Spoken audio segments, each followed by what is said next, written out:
Right, guys, evening. Evening. Slight difference today. Ian has been called into work at the last minute. Joe's got himself food poisoning. Uh, we was going to have the lovely Eileen jump on with us, but she had a medical emergency literally half hour before we was due to start. And Tracy is busy until February due to obviously backwards and forwards with her boy. So right tonight. And if the proverbial hits the fan, my mum's not being well, so if I get an emergency phone call, we might just be going I'll be anyway. on my own. Great. It'll just be a short one. If that happens, it'll just be a short one. Right. Tonight's topic: alien abductions, real or fake? They're fake. Okay, we'll see you next week. I'm sorry. There's one top. I must admit, I just heard a voice from yours. There's nothing switched on, and all the doors and windows are shut. Okay, I'll check that. I'll check that back anyway. It might be. It might have been Bella snoring. Evening, Carl. Evening, Carl. This is going to be a challenge. This one, because my anxiety has been through the roof today, and we're stuck just with the two of us. And there's Perry and Carl as always. Alien abductions, real or false, or just complete bullshit? I think there's too much dubiousness on both sides of the line to give an absolute definite on it. There's a lot of the early ones, which you're going to talk about. Yeah. That first off, when you read them, you think, yeah, whatever. But I know one of the ones you've mentioned, I've watched some serious in-depth stuff on that from their families. Yeah. And we might have a wee bit banter back and forth on that one. The trouble with that is watching interviews. I'll take you on about Betty and Barney Hill's family, because I think it's their niece is a UFO investigator. Oh, I didn't know about that. Either her niece, Betty's niece, or granddaughter, one of the two. But to be honest with you, unless you're forthright, like how you are and what I am, you ain't going to go on a TV program and go, they're talking out their asses, nothing happened. Yeah. They're gonna defend a family member. The one I saw, you had they had the clothing that Betty had kept, and they tested the substance on it, and it was sent to umpteen different places to be tested, and there's still a question mark over what it actually is. Well, there was a similar case with the Damsky. Is it George? Not George. I can't think of his name. There was a Polish guy. There was the UFO case where a police officer was on patrol, pulled up. There was a UFO in the middle of the road. I can't think of the guy's name. UFO in the middle of the road. He had missing time, and then I think it was about a week later there was a dead body of a guy that had been missing for about a week, found on top of a pile of tires, with no signs of any injuries or anything. Yeah, I heard that one. So yeah. That could be anything. The guy was Polish. Around the time that happened, there was a lot of kickback and racism, and people didn't like the Poles coming over. They didn't like the Indians or whatever coming over. So that could have just literally been a case of murder, or some kind of beating that went wrong. Right, from Perry, some of those that that's better. Some of those that claim to have been abducted really believe they have, but I tend to think most cases are some kind of vivid, high realistic psychotic episode. Yeah, one of the most common beliefs with it is that it's sleep paralysis. Yeah. Or possibly stress related. So, right, go on, you go with your first one. Well, on the point of oddities, I've first off got a personal experience with somebody who doesn't believe in UFOs, doesn't claim to have been abducted or anything. It's one of these things. I was in a pub and there was a bunch of young uns around me, and one of them recognised me as the person who does the readings. And this young lad comes up to me, he says, "Tell me something about me." And unusually enough, I actually got a flash about this person. And I says to him, I says, "You've got a triangular shaped scar on," I says, "it's actually on your thigh, but it's in your knicker line." I says, "And it's been there since you were about 6 months old, and nobody actually knows what happened." And he laughed it off and went off and carried on drinking with his pals and everything. But I was out for a cigarette about 2 hours later. And he came up to me and he's like, "You were right. But that particular fact freaks everybody in my family out, especially my mother, because it appeared when he was 5 months old and nobody knows what it was." When he later had to have that leg x-rayed after an accident, there is a piece of something there that shows up in an x-ray. But because he doesn't have any pains or any odd symptoms, just this weird thing, this weird scar and this weird thing that showed up on an x-ray, it's never been investigated. And he doesn't believe in UFOs and stuff. And I'm like, well, it's just a theory, but what else is it going to be?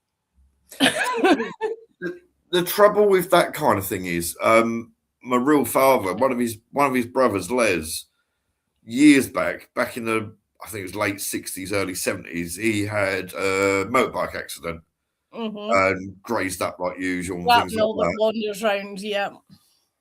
And it wasn't until like the mid-80s he went to a doctor's appointment because he found a lump there in like his ear, and through x-rays and things like that.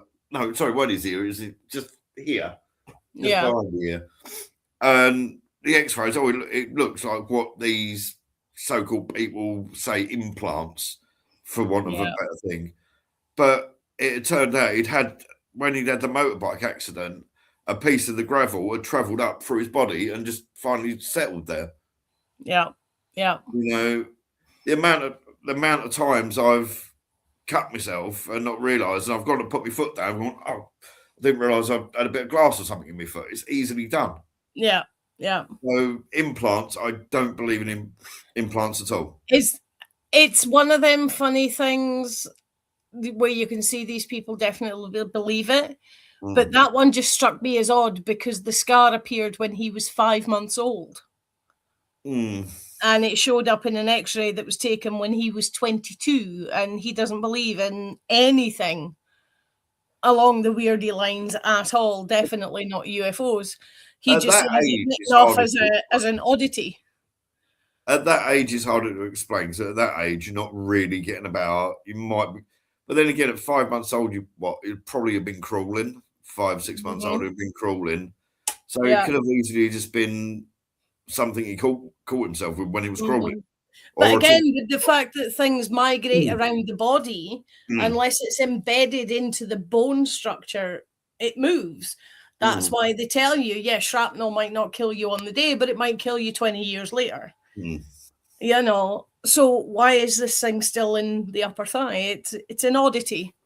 It's weird that it stayed in the same spot. Yeah.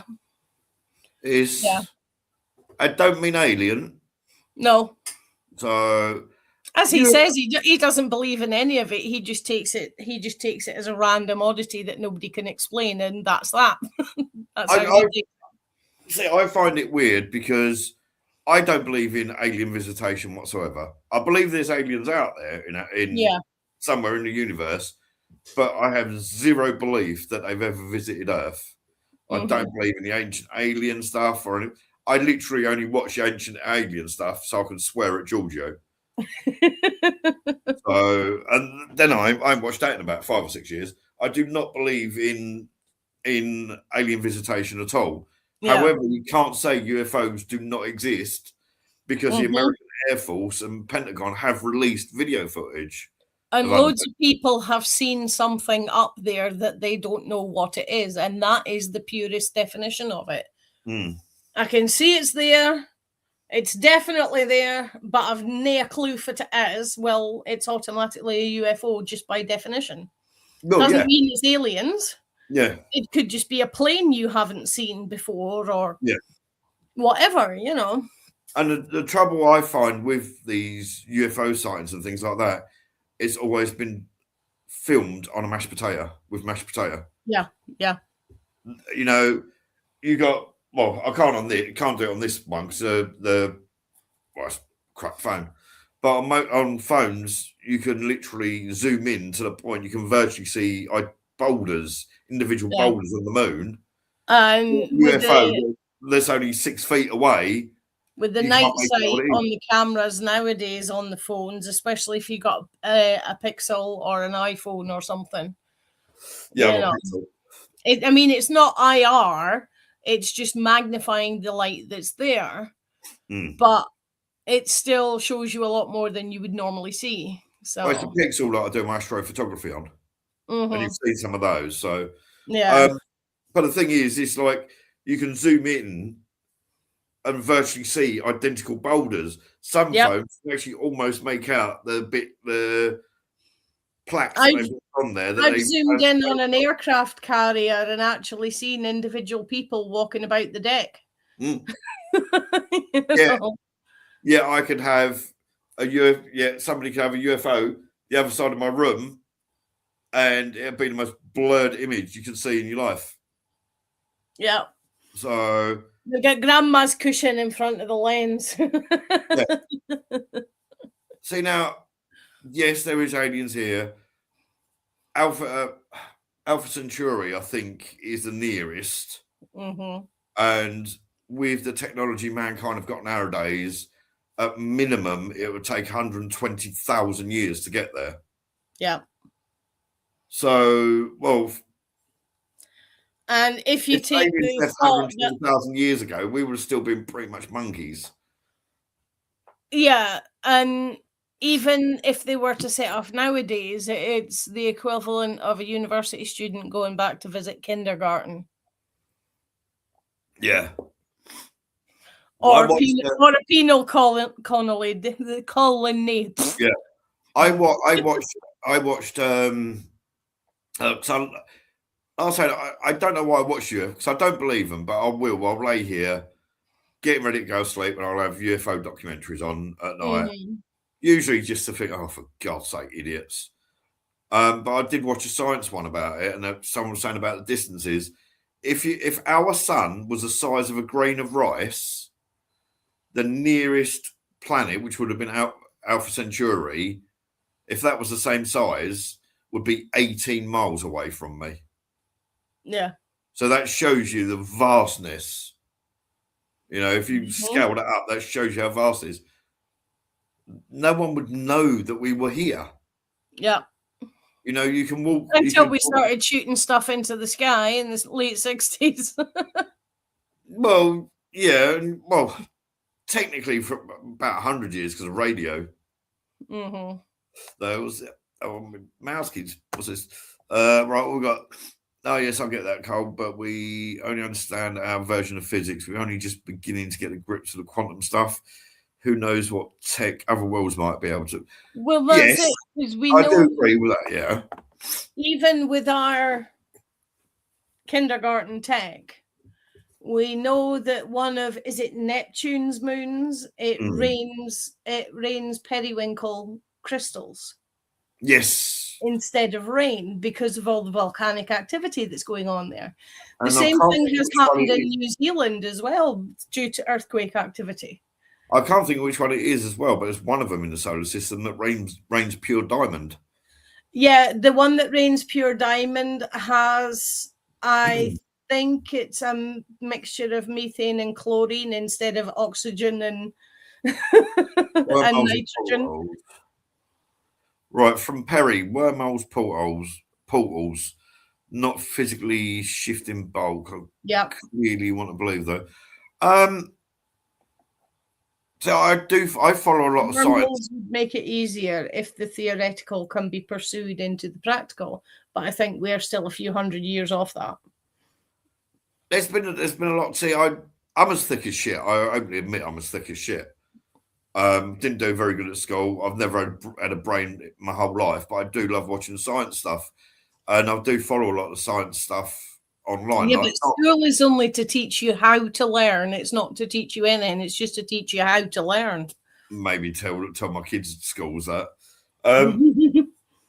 But no, I do. I find it interesting.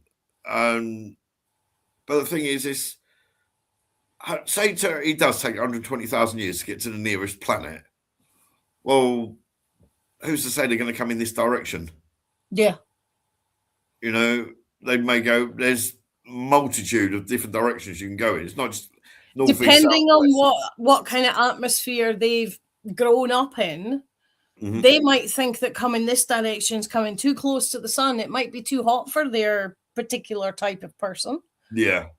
So they might have automatically gone, yeah, that's too hot over there. We're going over here. Yeah.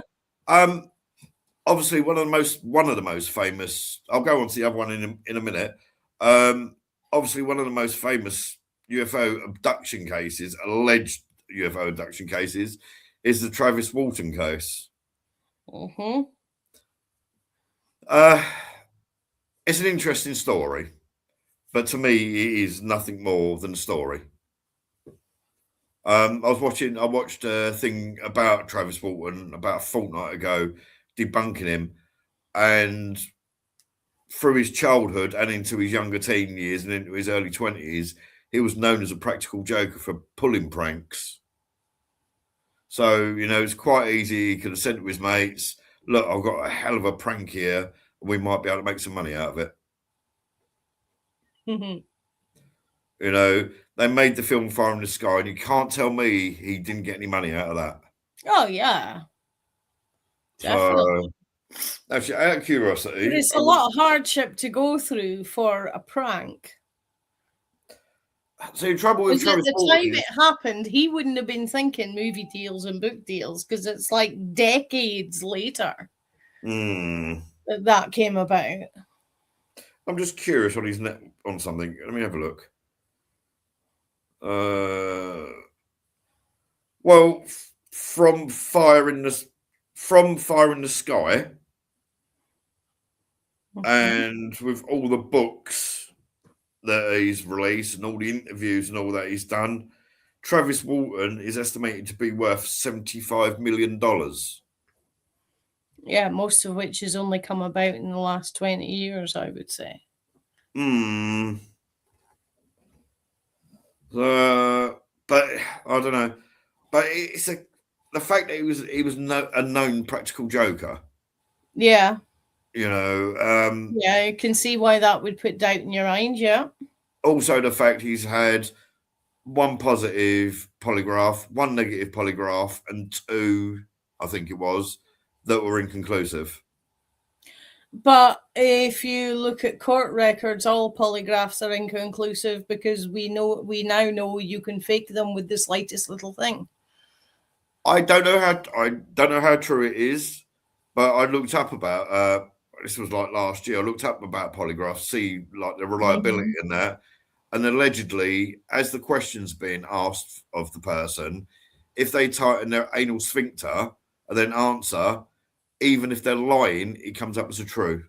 How true that is, I have no idea. It's probably just like BS, but well, there's been enough people done little skits and mini documentaries where they have faked them. There have to be relatively easy ways to fake them because so many people are faking them now. So I wouldn't take any kind of polygraph test as an answer. Yeah. Because worst case scenario, they believe what they're saying. It doesn't mean it's true. Just because they believe it doesn't mean it's true. So, and I was actually about to say that if you say, for instance, it was sleep paralysis, for instance, and in your sleep paralysis, a little grey man, blah blah blah, all the usual sort of stuff. If you truly believed that and then went for a polygraph, would that, even though 100% you believed and you was answering yes you believed, would the polygraph come up that you was lying, or would it take the fact that you believe it that much? Would it come up as a real reading? I think it's because they believe it that much, it comes up as a true. Yeah. Because they believe it that much. So, I mean, we've all met at least one compulsive liar in our life who actually believes everything that they say. I married 3 of them. Yeah, well, that's why I only got married once, you see. They do say spaniels and men learn in 3s. But no, the Travis Walton, the fact that he was a known practical joker. Yeah, but if you were a non-practical joker, would you really go AWOL in the middle of the woodies for what, 6-7 days? I think it was 5 days. I think it was. Well, whichever, and temperatures that are not Florida temperatures, put it that way, and randomly turn up at a phone box in a petrol station. What was it, 30-40 miles away from where you're from? About 35 miles away, yeah. And you're covered in muck and scratches because you've fought your way through the woodies and all the rest. That's way too much hassle for your average practical joker to go through. Yeah. But the fact is, if it is a practical joke, it don't mean that his friends were in on it. He may have been playing a joke on his friends as well. So what they claim they saw, the light coming down and then him falling to the ground, you could easily fake that. Oh, I've just fallen over. Whoops. The light is a little harder to explain. But then again, it could have been a helicopter with a searchlight. Yeah, but how's a searchlight going to pull him up off the ground? That could have been fear making them think that's what happened. A form of mass hallucination, potentially. If you think of the mass hallucination thing, if you're seeing something like that happen, you're going to be crouching down wherever you are so they don't see you. So that might make the other person look like they're going up. Look like they're raising up, yeah. In theory, yeah. So, yeah, I can see that point, yeah. I don't know. We've got Perry and Cold Watch. What do you guys think of the Travis Walton case? Apologies, Bella's now decided to start snoring. Bella, you're snoring. Sorry, I didn't mean to wake you, sweetie, but you're snoring.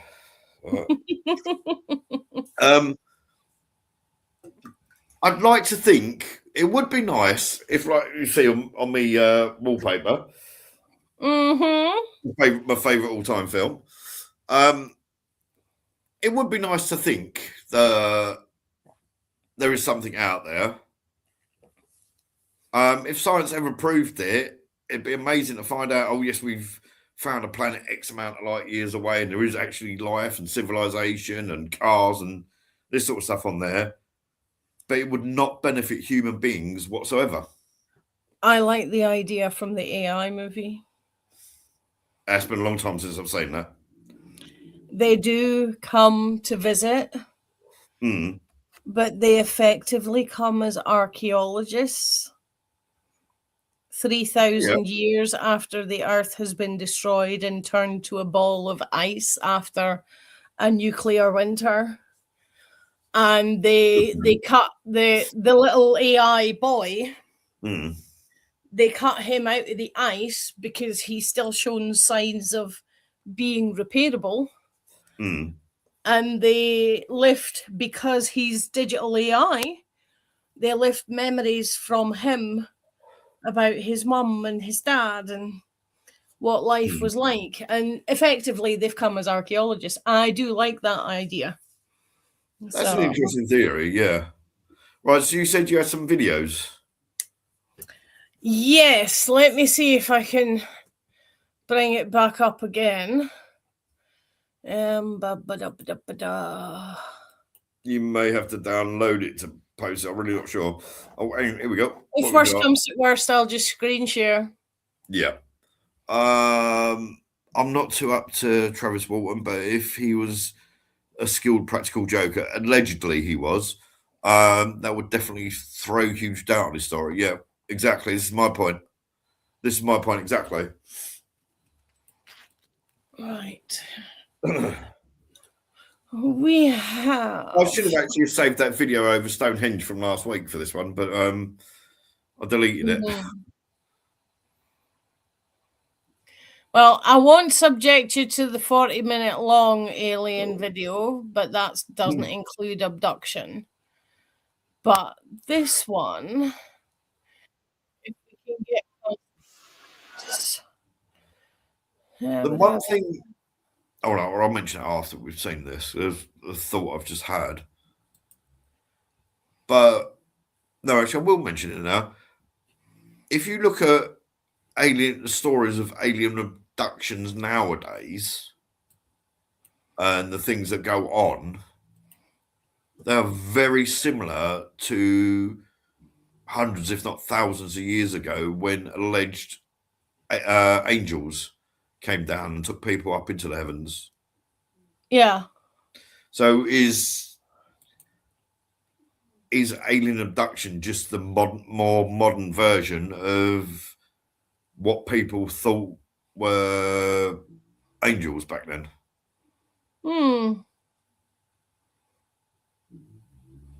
Yeah. There's never. I've seen so many. I don't watch Giorgio and all that because I just get so angry watching them because you can clearly see they're lying through their teeth. Mm-hmm. Oh, hang on. Let's do this one first. Oh, I think I know this one. Mm-hmm. Yes, I do. Yep. The car had stopped in the middle of the road, and 6 small humanoid creatures were surrounding it, 3 upon each side. Gary recalls being in agonizing abdominal pain, as if his stomach was being torn apart, before he blacked out again. He was quoted during one of these sessions to say, "You know, if you've been electrocuted, your muscles all cramp up and it's really painful. You can't let go." It was like that. Colin, on the other hand, remembered seeing Gary outside of the vehicle, flanked by the strange entities. To his recollection, Gary was laying on some form of stretcher or carrier. The carrier was levitating, with no support from the creatures. It moved with Gary towards the craft. Colin's memory then turns blank, and he recalls the remaining events in hazy and confusing images, which seem to jump from scene to scene.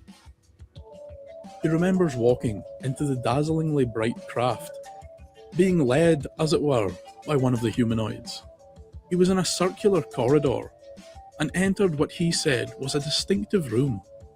Strangely, he described the room as almost featureless. It had a corrugated-looking, transparent roof, which a soft light was filtering through. The room was empty, apart from a singular, strange chair, of an odd curved shape. Colin stated that the chair looked organic. It's an IKEA chair. It does look like it's from IKEA, yeah. In its structure. He was then stripped naked. Sorry, the dog is snoring. It's really I'm here now. That's the trouble. The stories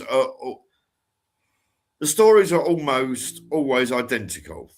Well, now, this is from the hypnosis thing, and the hypnosis thing, I'm never 100% on the hypnosis thing. Well, my third wife, Kath, she done hypnotherapy because she was training to be a life coach, and she read all the stuff by Mesmer, the guy who invented it all and all that. And when you see like a stage hypnotist getting somebody to cluck like a chicken, unless in real life they're a sort of person for a muck around and start clucking like a chicken and walk around the room, under hypnosis you can't make them do that. Yeah. Mythbusters have even done, I think it was 2 different experiments on it, and one of them was like the so-called sleeper agents. And basically the conclusion was, if it's not within your nature to do something, because apart from when I'm doing this, in general I'm very quiet. I'll sit there. I can literally sit for days Because of the power of trained Bella, I don't even need to actually speak to her. I just click and point, and she'll do what I tell her to. Yeah. So I'm not the sort of person that would cluck like a chicken or start jumping up and down and singing whatever. So I'm very doubtful on these hypnosis cases, and especially the fact that there was a case several years ago, and it was done by Skeptic magazine, sorry. And there was a young guy. They hypnotized him. They played him video footage of motorized go-karts and got him into that, because he did do that anyway. And they put into his head that he'd won a championship and he'd won a cup. And this guy had brought him back, I think it was about 2 or 3 years later, and he had vivid memories of being in this race, having a breakdown, but still managing to win, and all the stories they told him. So I don't. If somebody's had missing time, and you hypnotize them, and you go, oh, before you get hypnotized, all right, so you've come from you've had missing time, so you're wondering if it's alien abduction or what's happened in that missing time. Under hypnosis, because the hypnotist has said, are you here to see if it's about alien abduction? Would that put that into part of their beliefs under the hypnosis? I see your point. Yeah. You know, let's come back to a little bit more of them describing what's what they remembered. Naked and placed in the chair. He did not resist in any way, and felt as if almost intoxicated. The chair, as he recalled, began to recline. He was then subjected to a non-intrusive physical scan. Then Colin felt a sharp pain in his right eye, followed by an intense burning sensation. Some object or instrument was inserted, then removed from his eye. So yeah, and of course, because I've got this on YouTube, of course we're going to get adverts. Yeah, that's fine. The next memory Colin had was when he awakened, contained within a transparent, almost glass-like receptacle. He was held in place by restraints at his feet and ankles. Looking out into the room from his crystalline prison, he could make out a number of identical cells, all with prisoners, unclothed. Some male, some female. The space between the transparent capsules was filled with a light mist that moved and swirled in a manner Colin would compare to dry ice. Standing within the mist were a new group of strange humanoids, similar to the others which he had seen, but these were much taller. The creatures were staring at him with huge eyes. There were 4 of the creatures in the room. One stood by the entrance, and the rest began to move towards Colin's cell. As the beings got close... See, part of the reason I like this one is because one of the dudes is an ambulance technician, and the other one is a trainee at the time this has happened. So it's not like it's Joe random person on the dole. Closer to the container, the glass began to frost, and within seconds was completely opaque. Now fully obscured from the creatures, Colin began to weep and cry. He had no idea what was happening, where he was, and what those things could be. An angular device suddenly entered the cell. It rose from the floor, and in front of him spread out. There were 2 flashing red lights at the ends of the device, which now began moving up and down while circling Colin.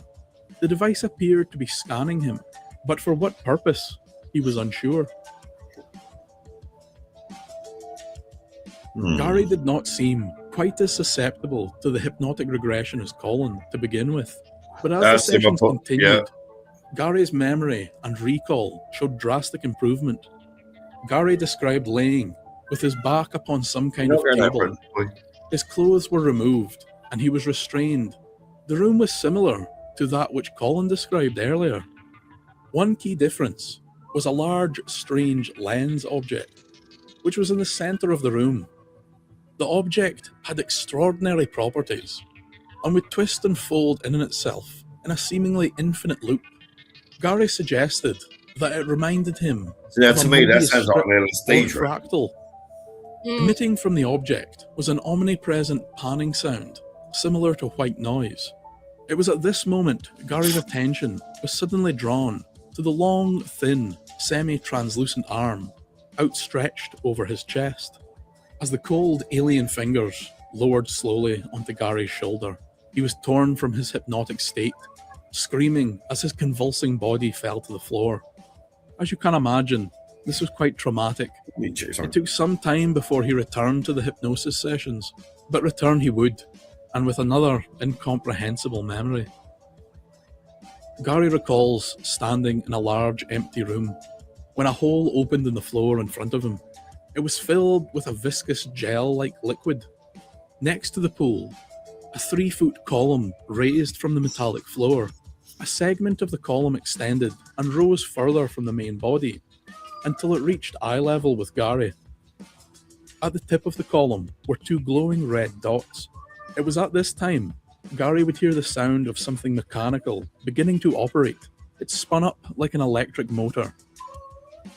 The pool at his feet began to vibrate, and up from it clawed a tall, yet deathly thin creature. As its frail-looking body emerged, Gary could sense. See, this bit with the things that this thing's coming out of. Yeah.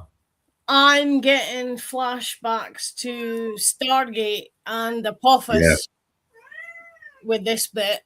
And it was 1992 it happened, which is probably about the first time that came out, I suppose. It was in a great deal of pain. To him it seemed that this emaciated creature was just thin, translucent skin held over an alien skeleton. Later on, Gary would learn that the pool was a form of medical treatment for the creatures who struggle with the strength of Earth's gravity and atmospheric pressure. Well, this is when was this? 1992 that it happened. Stargate didn't come out until 97. Oh, well, that's quite good then. So this is before Stargate. Being I from can see where you're the coming looked from. with indifference at the stunned Scotsman, then left the room. Gary felt compelled to follow the risen creature, and it led him to another large room. But this one was populated with between 30 or 40 other beings. From Gary's recollection, the majority of the entities within the room were tall, pale grey creatures. But there were some notable exceptions. One in particular looked human, described as a small, middle-aged man, dressed in a black business suit. Others were the smaller grey creatures from outside by the car. And finally, small beings with odd heart-shaped faces, which were covered with markings that Gary suggested were reminiscent of Native American tribal markings. That's E.T. As he stood and scanned his surroundings, trying to comprehend the near hallucinogenic scene before his eyes, he thought to himself, why are you doing all of this? Curiously, the question was answered in his mind, but only by one word. Sanctuary. Gary, in shock with the telepathic communication, didn't move. The voice within his mind continued. In many ways, your kind are more advanced than us.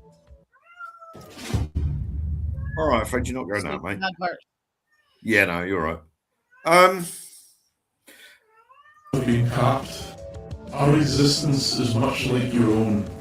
We too have concerns and needs. While the creature was talking, Gary could feel the telepathic link.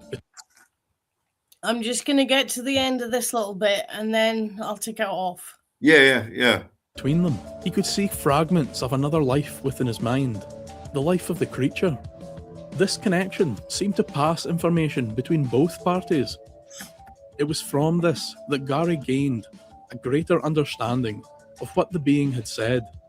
Humanity had been capped, an interference in the evolution and development of our species.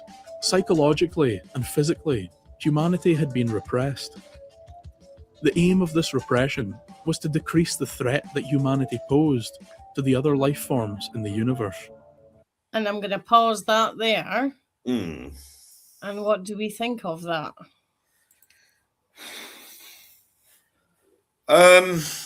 Where was it? Where? Sorry, not when. On the A70. Evening, Stefan. Let me bring up the exact thing.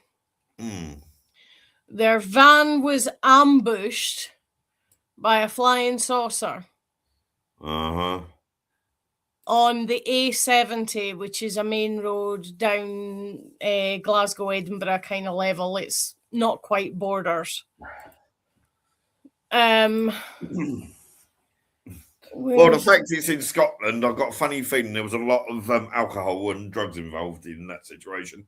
Well, he's an ambulance tech. Oh, right. Well, I did think the same thing. I did think the same thing at first until I found out that he was an ambulance tech. Yeah, but I don't mean he don't like a bit of the devil's dandruff. It's the A17 near Harperig Reservoir, which I haven't actually looked up. They had missing time, which they thought was about 15 minutes.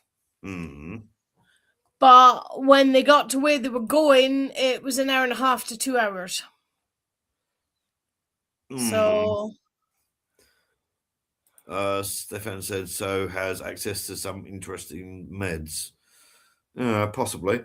The trouble is with missing time, because Brandon and Kieran, my oldest boy's mum, she went, I'm going to the shop, and she was gone literally the whole day, and the shop was only like a 10-minute walk away, and she tried using the missing time bloody line. Whatever.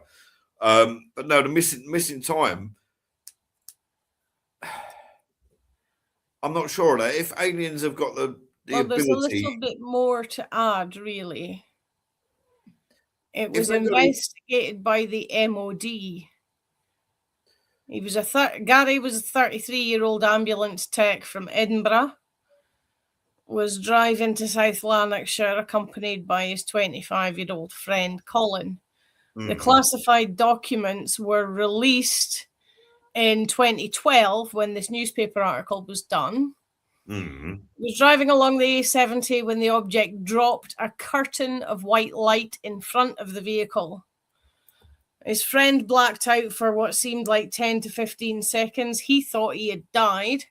When he woke up, the car was facing the wrong direction on the wrong side of the road and was actually diagonal across both lanes. When he checked his watch, he'd lost about an hour, but by the time they got to where they were going, they'd lost 2 hours. UFO was described as being 20 foot high, 30 foot wide, and black with no lights. Tells how the claims were reported to the police, a doctor, a psychologist, and the university. Shortly after the incident, they visited a paranormal investigator who convinced them to do the hypnotic therapy. Mr. Robinson is the one who persuaded them. There's a film to be made, but the terms of the movie deal have been rewritten so that Gary does not have to divulge the stuff that he told the MOD. So I've got Bella snoring. I've now got Freddie screeching because he wants to go out and fight. I've been hearing him singing. Yeah, he wants. It's because the cat that he doesn't like is wandering about out there, and he wants to go out and get it again. Yeah. The poor thing. Well, you've seen some of the images of what that other cat has done to him. He's had the stuffing knocked out of him on more than one occasion. Yeah, yesterday he came back covered in blood, and I thought, oh my God. Oh, there was a lot of it on him, and when I looked at him, it weren't his blood. So, well, that's not too bad. Well, the fact it ain't him, that means that saves me a vet bill. Yeah. But I'd hate to think of state of the other cat, the amount of blood that was on him. I've put up a couple of images. The first image is the ambulance tech, and the second image is the thumbnail from one of the videos. Oh, I do remember seeing that image. Yeah. Yeah, yeah. Yes, I do. What's this one? A70 That's him and his friend who was younger than him at the time. So there was a case very similar to that in America. An older guy and a younger guy that had gone fishing, had missing time. They didn't know what the hell was going on. When they went to the police officers left the room, but left the recorder on. Mm-hmm. And when they checked the recorder back, you'd expect it to be, if it was faking, look, when they say this to you, say this and this sort of thing. But unless they was well practiced and well rehearsed, they weren't actually talking about, what the hell was going on, where's this time and that sort of thing. Yeah. Listening to it, it makes you think, oh, actually, go away. You're not going out to fight. I don't care, Kate, you're not. I proved I can beat him now. He's gone from £9 to £14 in weight. He's put a lot of weight on in the last month or so. He's been doing his Mike Tyson, Frank Bruno impression. You got to bulk up before the fight. I'm changing. I've said to you in chat, I'm changing his name from Freddie Rocky. Yeah. I'll get him done eventually. But no, there's a very similar case in America with that. And there was one, and this was, actually the guy was an off-duty police officer. Not the case I spoke to you beforehand. He had to go and see his father-in-law. I think he had to do some chores or a bit of DIY or something for his father-in-law. And he took a cut across Ickley Moor. And he managed to capture this image, which is a very well-known image.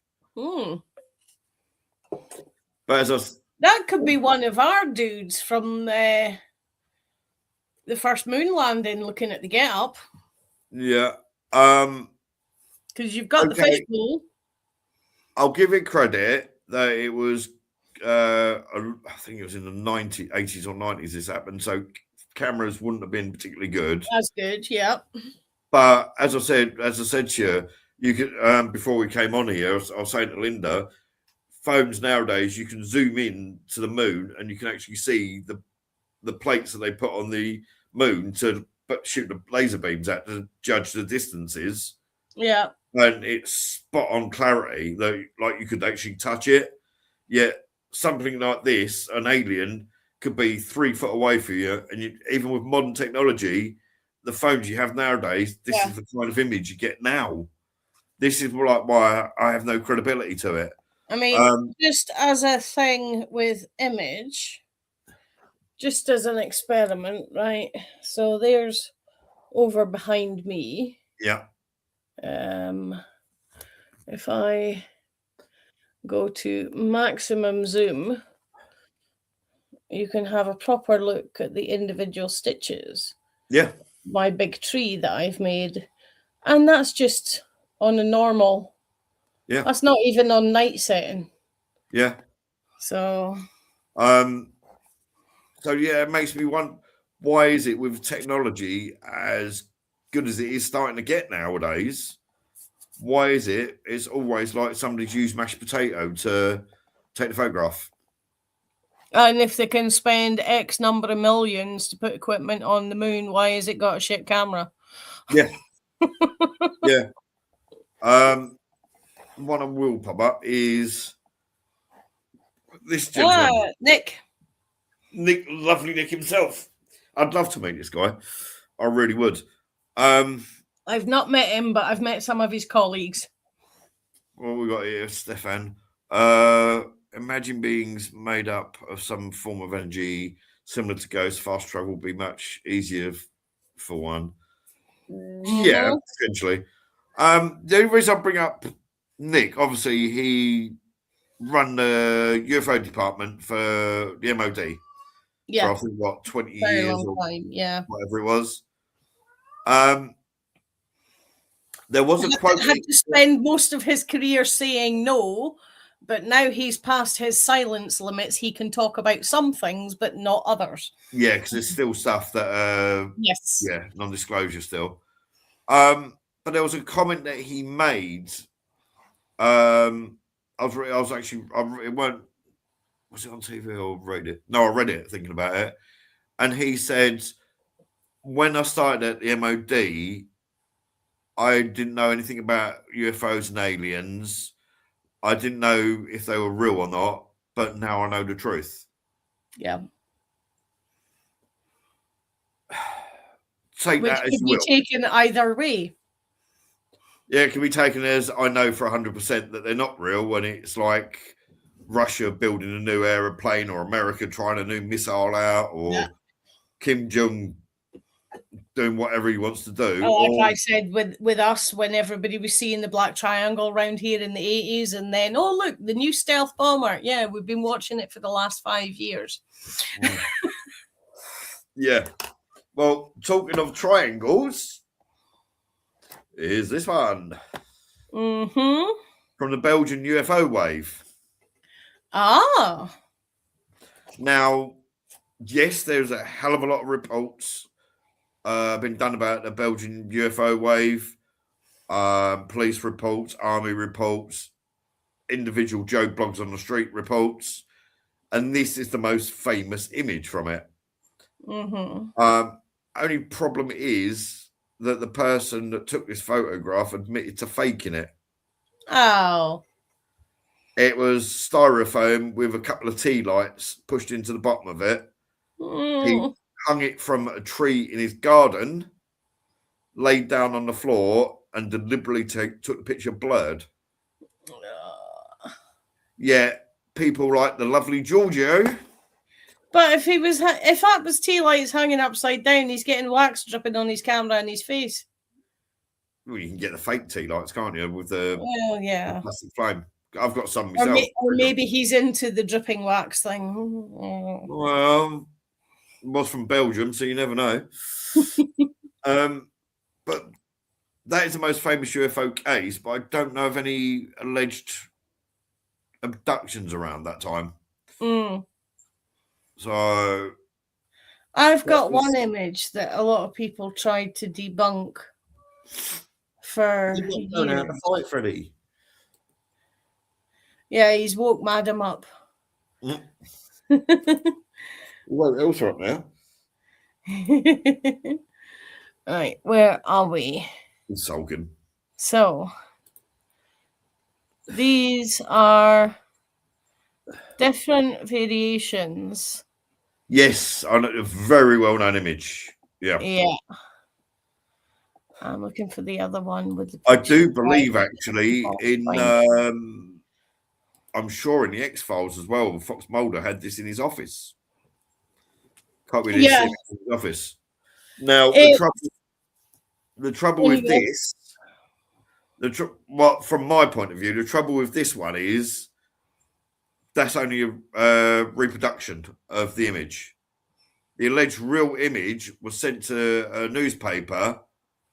It was printed and then never returned and went missing. Mm-hmm. So this is a reproduction. Yeah. So that's not the same one, is it? Yes, it is. Looking for the bit about the thing itself.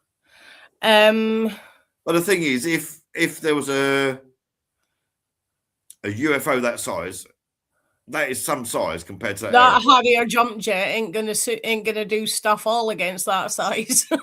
No, but the fact is, if they was testing like a new, because you think the Astro Avrocar, or whatever it was called, they tried experimenting with a disc shape. But if they managed to get a technology, for instance, to build something like that would fly, and they wanted to test to see its capabilities for war or whatever, they would have an escort with it.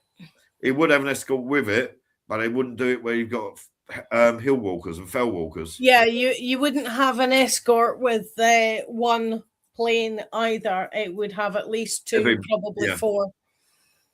I'm just reading up the article that goes with it. And it's like with the copy of it is held at the Sheffield Hallam University. It was taken in August 1990. It's over Perthshire, over Calveen in Perthshire. Mm. They know it was taken by two young chefs but from a Pitlochry hotel while walking at 9 o'clock at night in August 1919. Now, some folk are going to go 9 o'clock at night, it's daylight. In Scotland, in June, July, and August, it's daylight up to 11:30 in some places. Last year, where I am, Midsummer's Day, the sun sets for about 3 hours.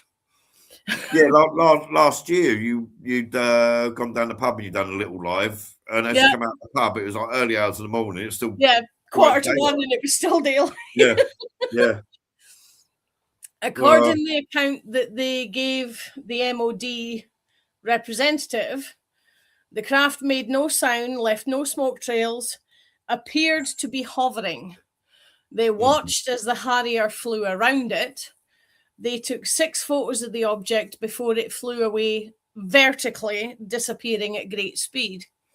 They sent the photos to the Daily Record, which got in touch with the RAF at Portuguese Castle.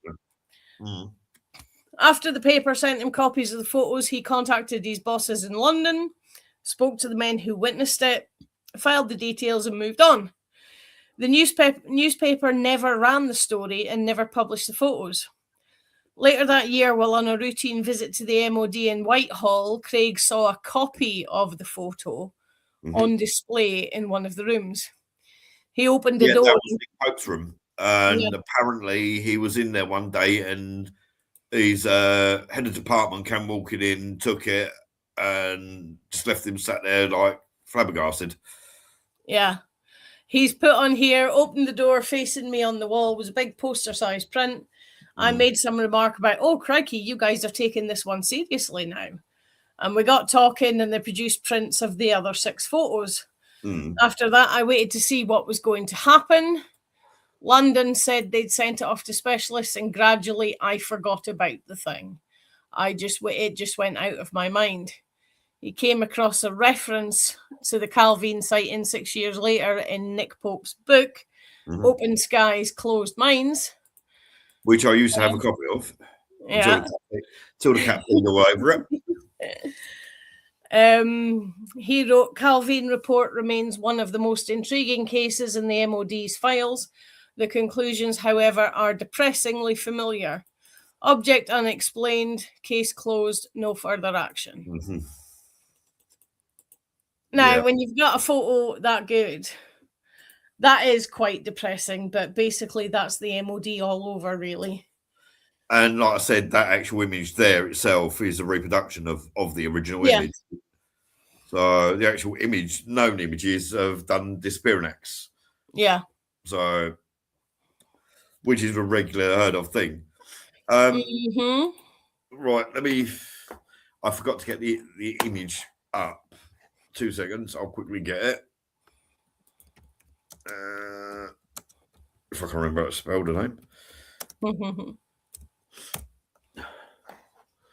Yeah, there we go. Quickly save that.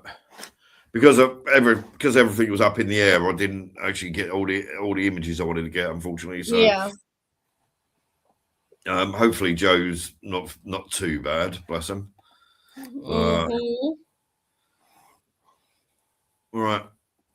These. I was talking about these before we went live. The Betty and Barney Hill case, I think it was 1961. Yeah. I think it happens. That's coming back off of vacation, I believe, from the Niagara area. They saw something in the sky, they stopped, and the rest is history. Now, as I was saying about this, and it may be, may not be, they claim they weren't ones to watch UFO films or alien films and all that. And you said what? The Day the Earth Stood Still came out in 1951. Did you say? Yeah. So that's 10 years. Their sighting was September 61. Yeah. Okay, yes, it's 10 years. You can't tell me in that 10 years they never ever saw one single UFO film at the drive-in, because in the 50s UFO films and in the 60s UFO films were huge. They were everywhere. Well, I'm actually thinking of the War of the Worlds radio thing. I'm just looking up when that was put out. Oh no, that was a long time before. That was 1938.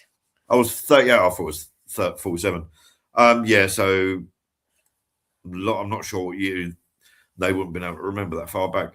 But the alien grey that we have there in my background,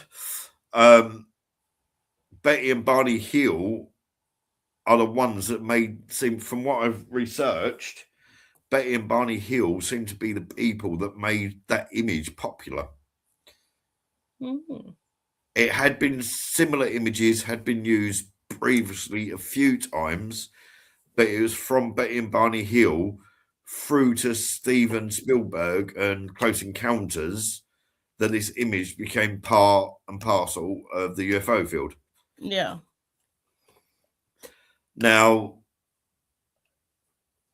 I can't see, if there's so many thousands of, with the Fermi paradox and things like that, if there's so many thousands of UFOs and they are allegedly visiting, and a lot of people say that they are, for want of a better word, a robot, like a drone to do the advanced going forward stuff, why would so many alien races use an identical looking model? It's like you look out into your nearest car park, you don't have 20 of identical cars. Yeah. You know, I can't see it. I think the alien grey, although kind of Paul, look at that, he's cute as hell. He's brilliant. Yeah. You know, but I can't see it. I honestly can't see it. And as Paul says in the film, what use do they get out of anally probing someone? Because that's the stories all the time. I got anally probed by aliens, and Jesus, no, you got drunk. You know, I don't know. No, I've often wondered if there's groups of people going around those places with, with a hanky in your hand. Here, does this smell like chloroform? And wearing the masks, and you got anally probed, but it was by a human wearing a mask, but you were too out of it to know. Yeah. Yeah. How many of them alien anal probings are actually serious sexual assaults? Yes, exactly. Yeah. But no, I said to you before we came on, I had a theory about Betty and Barney Hill, or a possible theory that I had rattling around in my head.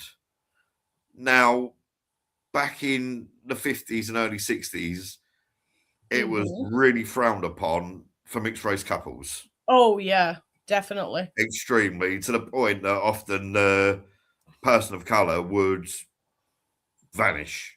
Well, that's why they had gone like 40 miles over to her friend's house who lived in a different area, because her friend and her friend's husband accepted them. Yeah. Whereas where they lived was a relatively dodgy area, but not terribly dodgy. Now, I had a theory. You get random 3 a.m. faults. Yeah. And I had this many years ago. Could the Betty and Barney Hill case, because it was so frowned upon, could they have actually been taken by the government to be experimented on? Because a white woman and a black male getting together, marrying, they're going to have children. Could it be, well, would a mixed race child have more potential or less potential? And do you see where I'm coming from? I do, but I think they would have already had 200 years of mixed race couples to test on before the 1950s. Yeah, but just because Betty and Barney Hill were the first ones you heard from, you don't mean it wasn't done in previous to that. Yeah. Could it be that a child of mixed race, they'll be, oh, is this child going to be more superior than a white child? Well, the one thing I thought of when I first heard about it, before I looked into the details, was a clan kidnapping. Yeah. But they kept them Possibly. drugged up, so they weren't exactly fully aware of whatever they were doing to them. That's that's the other one of the other the kind of the theory that I'm going with. Could it be that the false memories were I don't know, for want of a better word, a chemical hypnosis? So, because they say about Betty Hill where she drew this map out, and then the school teacher, but it's been proven since then that no, that map doesn't exist in the sky. Yeah. So I don't know. I don't know if those that are watching, what your thoughts on the Betty and Barney case are. I do think something odd happened. Something odd happened, but I don't think it was alien abduction. Yeah, it's just my science geek can't get rid of the fact that when they tested the substance on her clothing that she kept from that night, they couldn't identify it. So that's always been a sticking point in my mind. With all the varying wonderful and wonderfully negative chemicals we have nowadays, I would expect it to be identifiable. So that's the major sticking point for me. So I'm just checking, because I thought I heard somewhere they had been recently identified. Let me have a look. Oh no, it is still as unidentified. Yeah. Oh, okay. Oh, no, hang on. This is really mixed, because one part of it says no, it wasn't identified. The next sentence says yes, it was tested and identified, but it was inconclusive. And the one after that says it was identified, but it doesn't say what it was identified as. Oh. Weird. Later, more recent explanations for it have come up as... I'm sorry, let me give me glasses because it's easier to read. More recent explanations: environmental exposure, chemical contamination after the event, normal fabric aging, and exaggerated by expectation. Believers argue the pattern was unusual for normal wear. Multiple independent labs failed to identify a cause. The substance has been examined. No confirmed identification. No proof it was extraterrestrial. No proof it was anything unusual either. So, okay. That sounds like a bunch of scientists all been arguing over the same thing and nobody's come to any kind of definitive reply. Yeah. So it's the thought is like with UFO stuff, like if somebody took something off of a UFO and go, right, I got this off of a UFO when I was abducted, test it. Likelihood is it would come up inconclusive. Yeah. Because you don't know what materials they use to build the craft with. Basically, it's literally everything is unknown. I'm assuming we've still got Stefan, Cole, and Perry in there. I'm just interested in what you guys' thoughts are on the Betty and Barney Hill case. I can't remember the last one I had. I thought my battery died then for a minute. But on the point of not being identifiable, bismuth, when it was first found, they thought it was some kind of alien metal. Because bismuth Let me just. Oh, I've just found that case you were saying about, you showed the video of.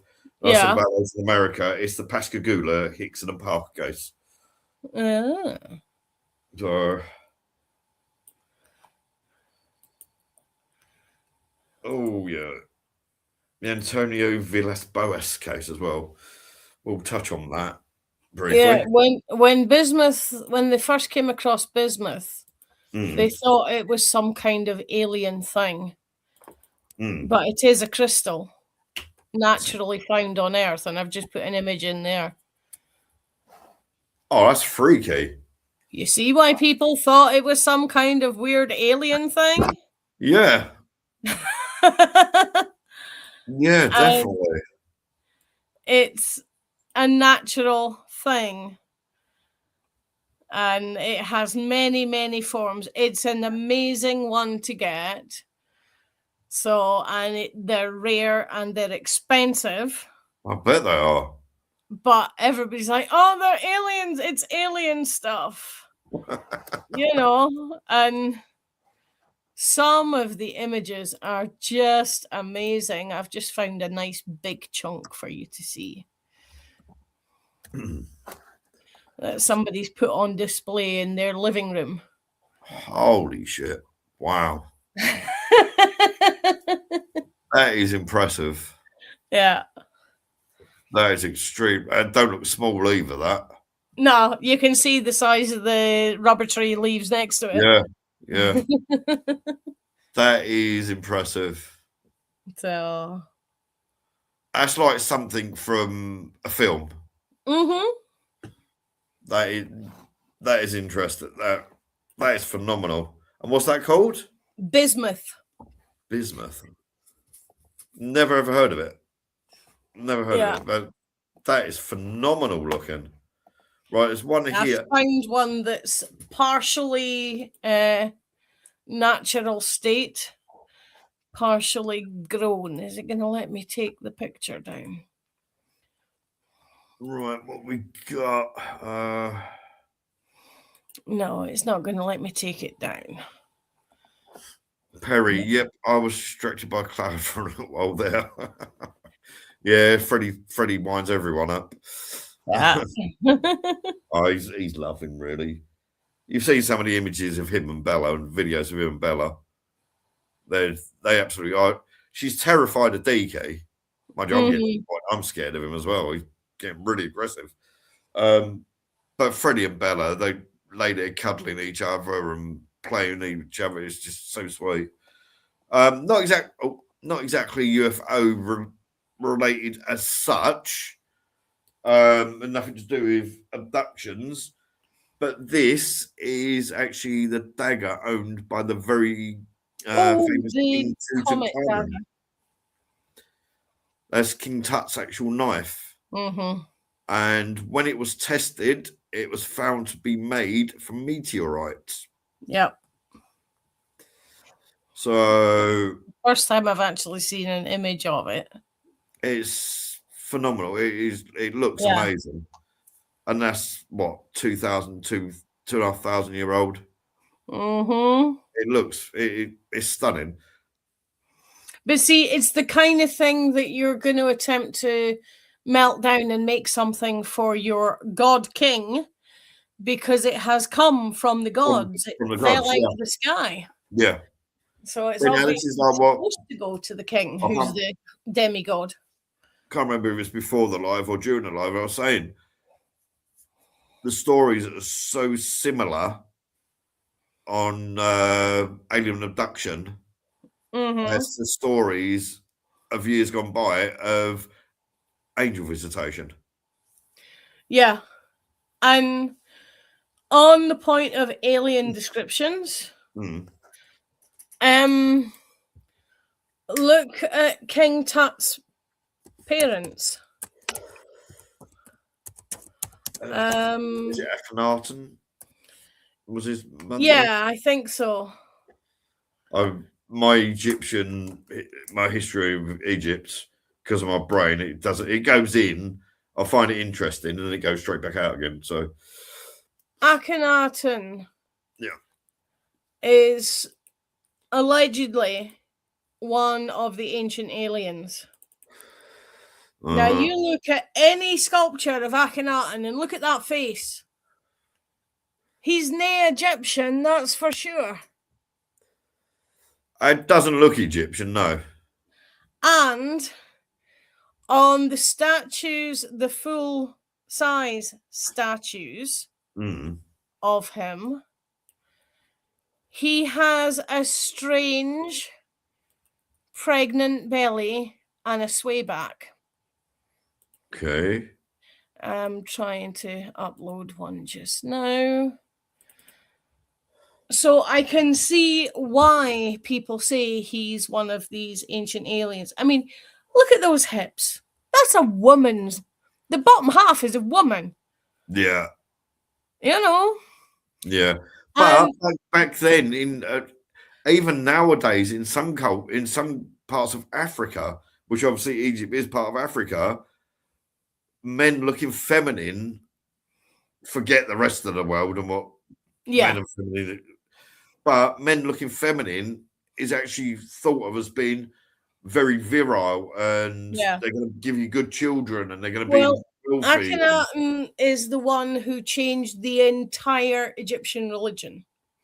Because you've got 15, 16 gods, like you've got a different god for everything, the same as the rest of us that were running around in caves going, ugh, bright yellow thing in the sky. Yeah. Akhenaten comes along and he's like, nah, get rid of all of them. These are the new gods. Yeah. And the sun god is the one in charge. Aton, in his name, Akhenaten, is the sun. So he's saying he is the son of the sun. Ra is the official title. Right. But in the old, because you've got Upper and Lower Egypt, and it's two entirely different languages. Yeah. But Akhenaten basically is the son of the sun. And he's the first one where we see these very elongated faces coming in. Yeah. And his wife has a slight elongation, but not so much as him. Yeah. And the theory that some folk have been playing about with, including, sadly, Giorgio, is that the mother was a half-breed with humans and Akhenaten's race, whatever they are. And King Tut was the first product of these half-breeds and these other race. And King Tut effectively had the same symptoms as spina bifida. Yeah. He had scoliosis. He had one leg longer than the other. His shoulders, one of them was practically dislocated in a natural state. He's totally messed up. But you could also argue that's part of the Habsburg jaw type thing, where it's the families intermarrying. Yeah. Which is an Egyptian thing too, or was. King Tut actually married his grandmother, didn't he?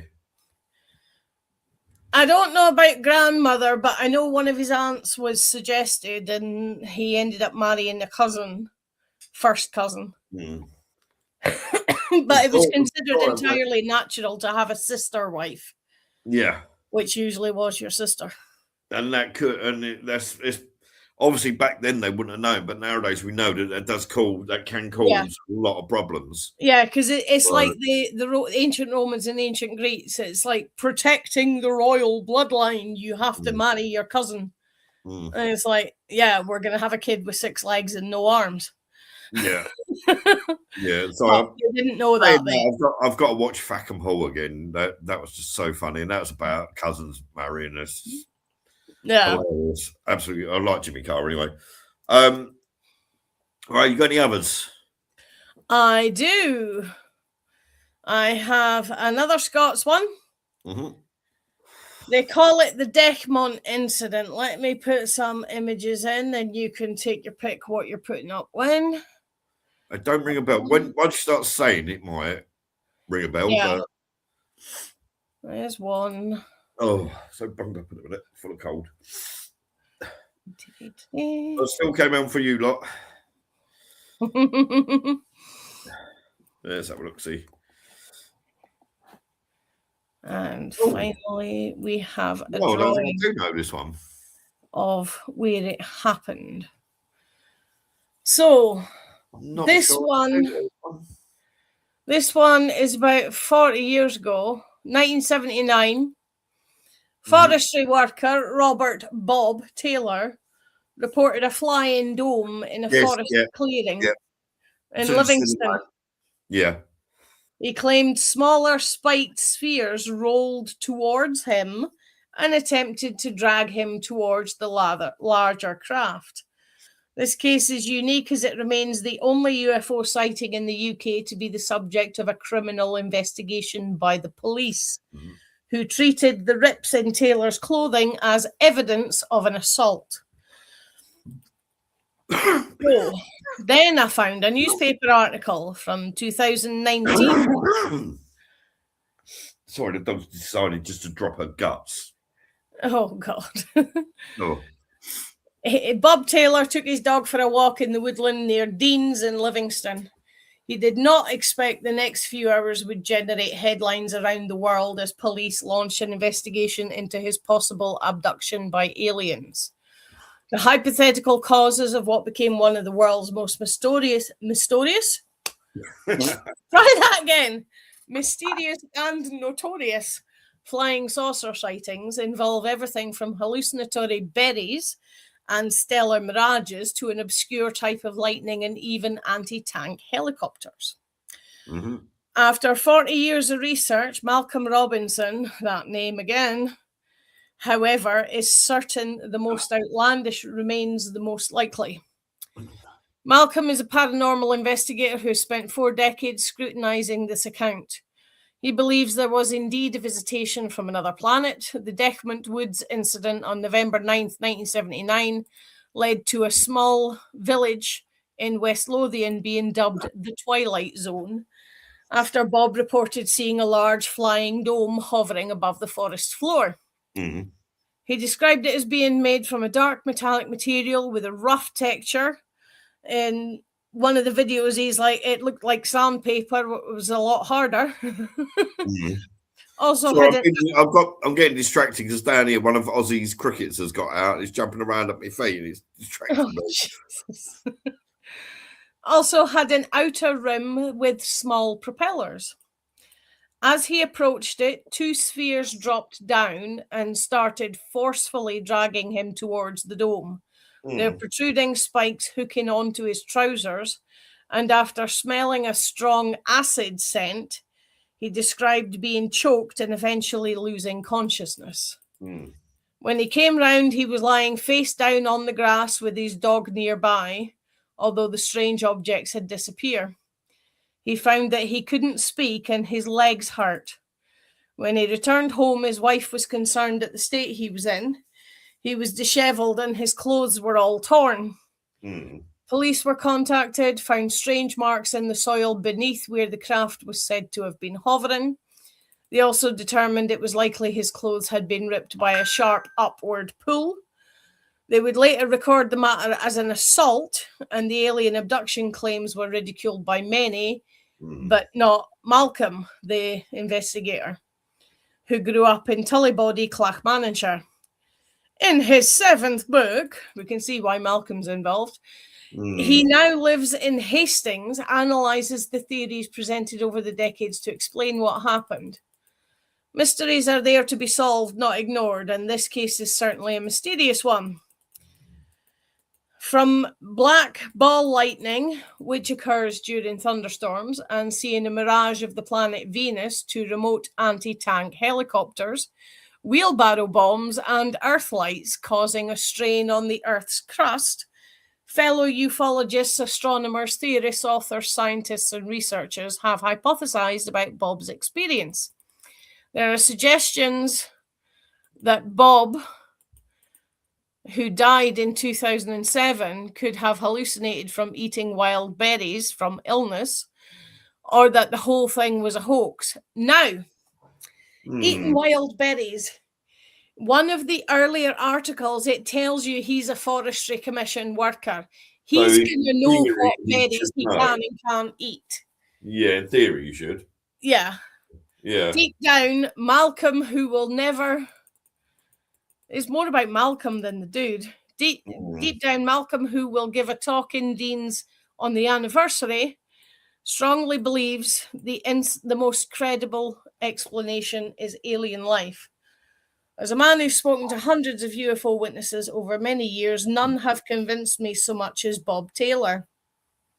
His demeanor, his character, and his overall persona came across as honest as the day is long.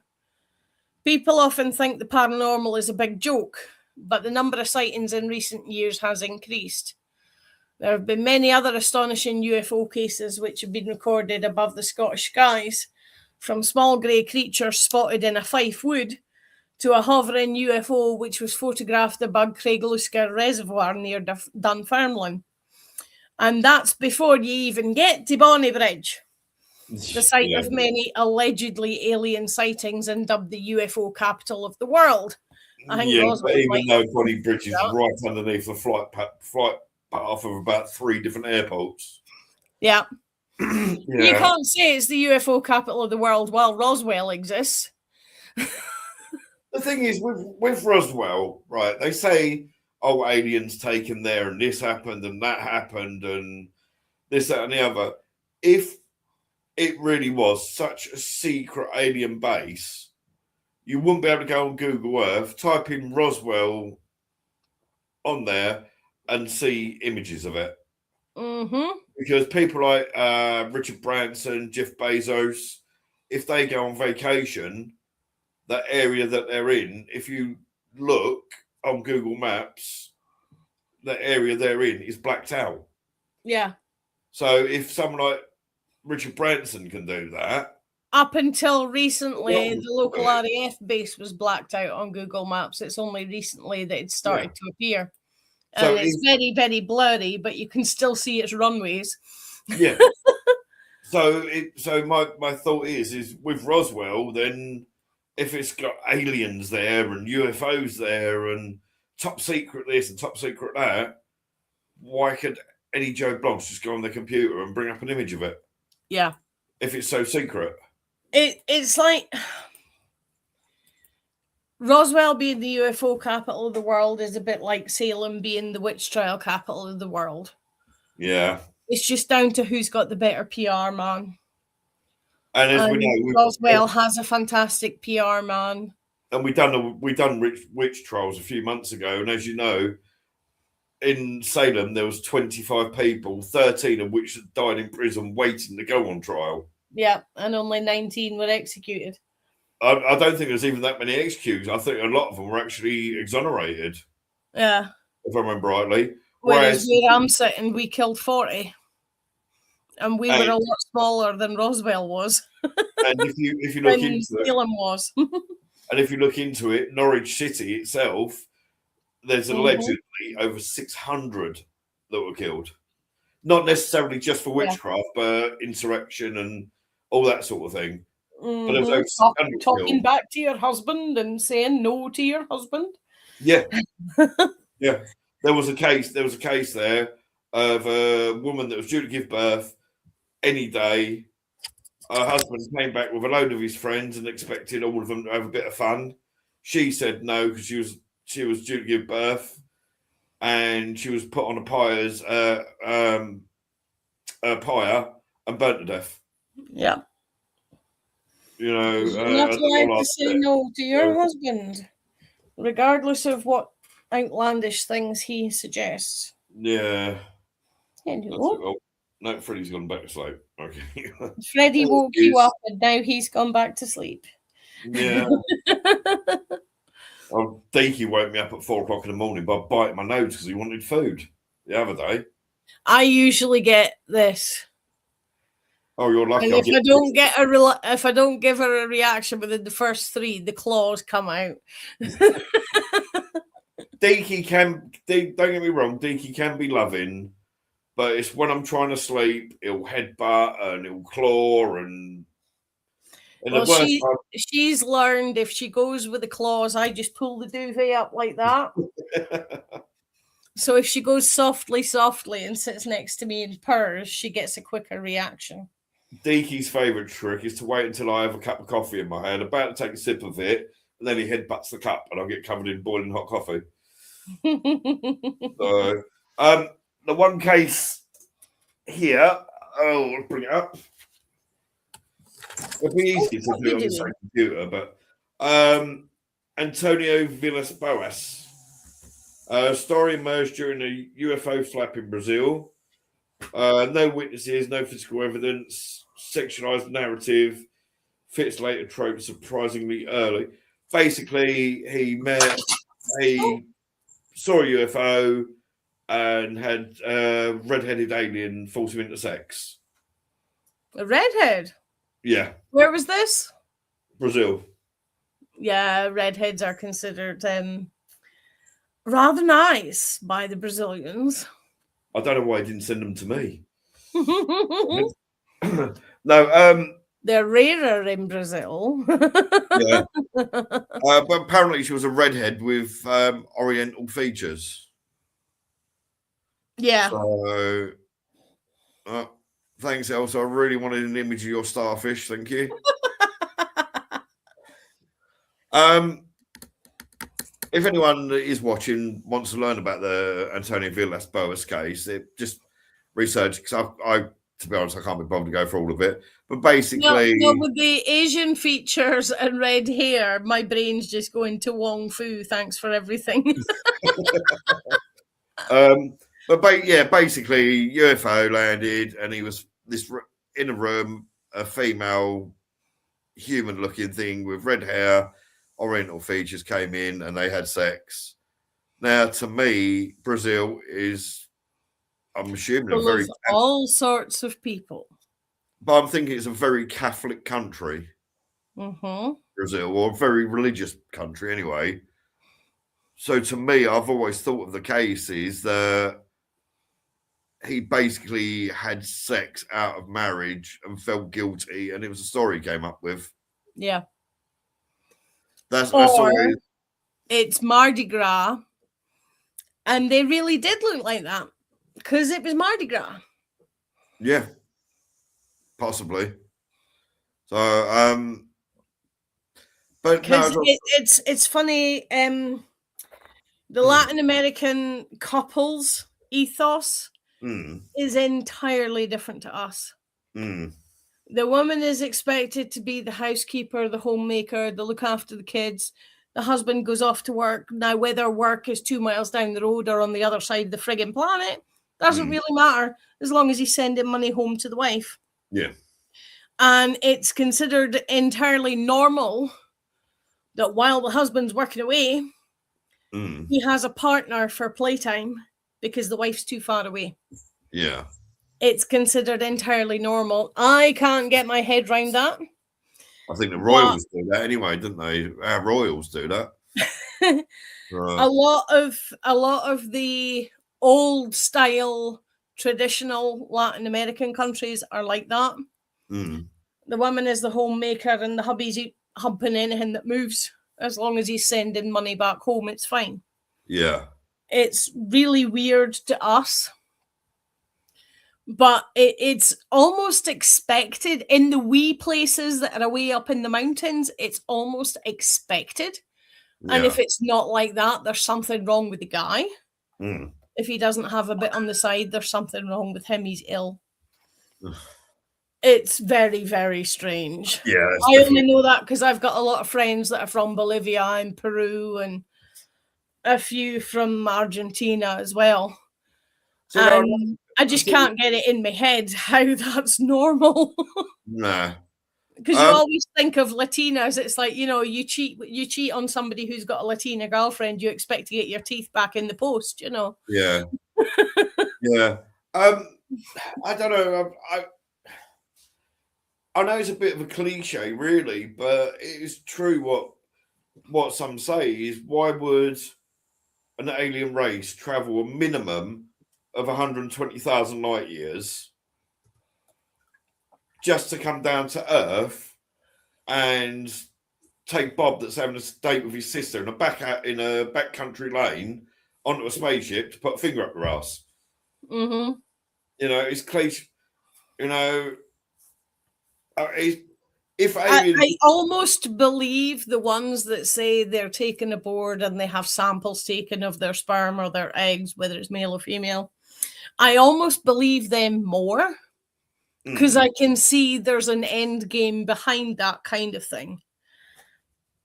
But putting a probe up there ain't going to tell you anything much unless not really, if they've got a healthy prostate and what their temperature is. Yeah. But it's a cliche. When these alien spacecraft come down and they abduct people, it's always Jim Bob having a date with his sister in the middle of nowhere. You know, if they can build a craft that can withstand all the radiation, all the meteors, all the comets, and 120,000 light years worth of travel. And the micrometeors do more damage. Yeah.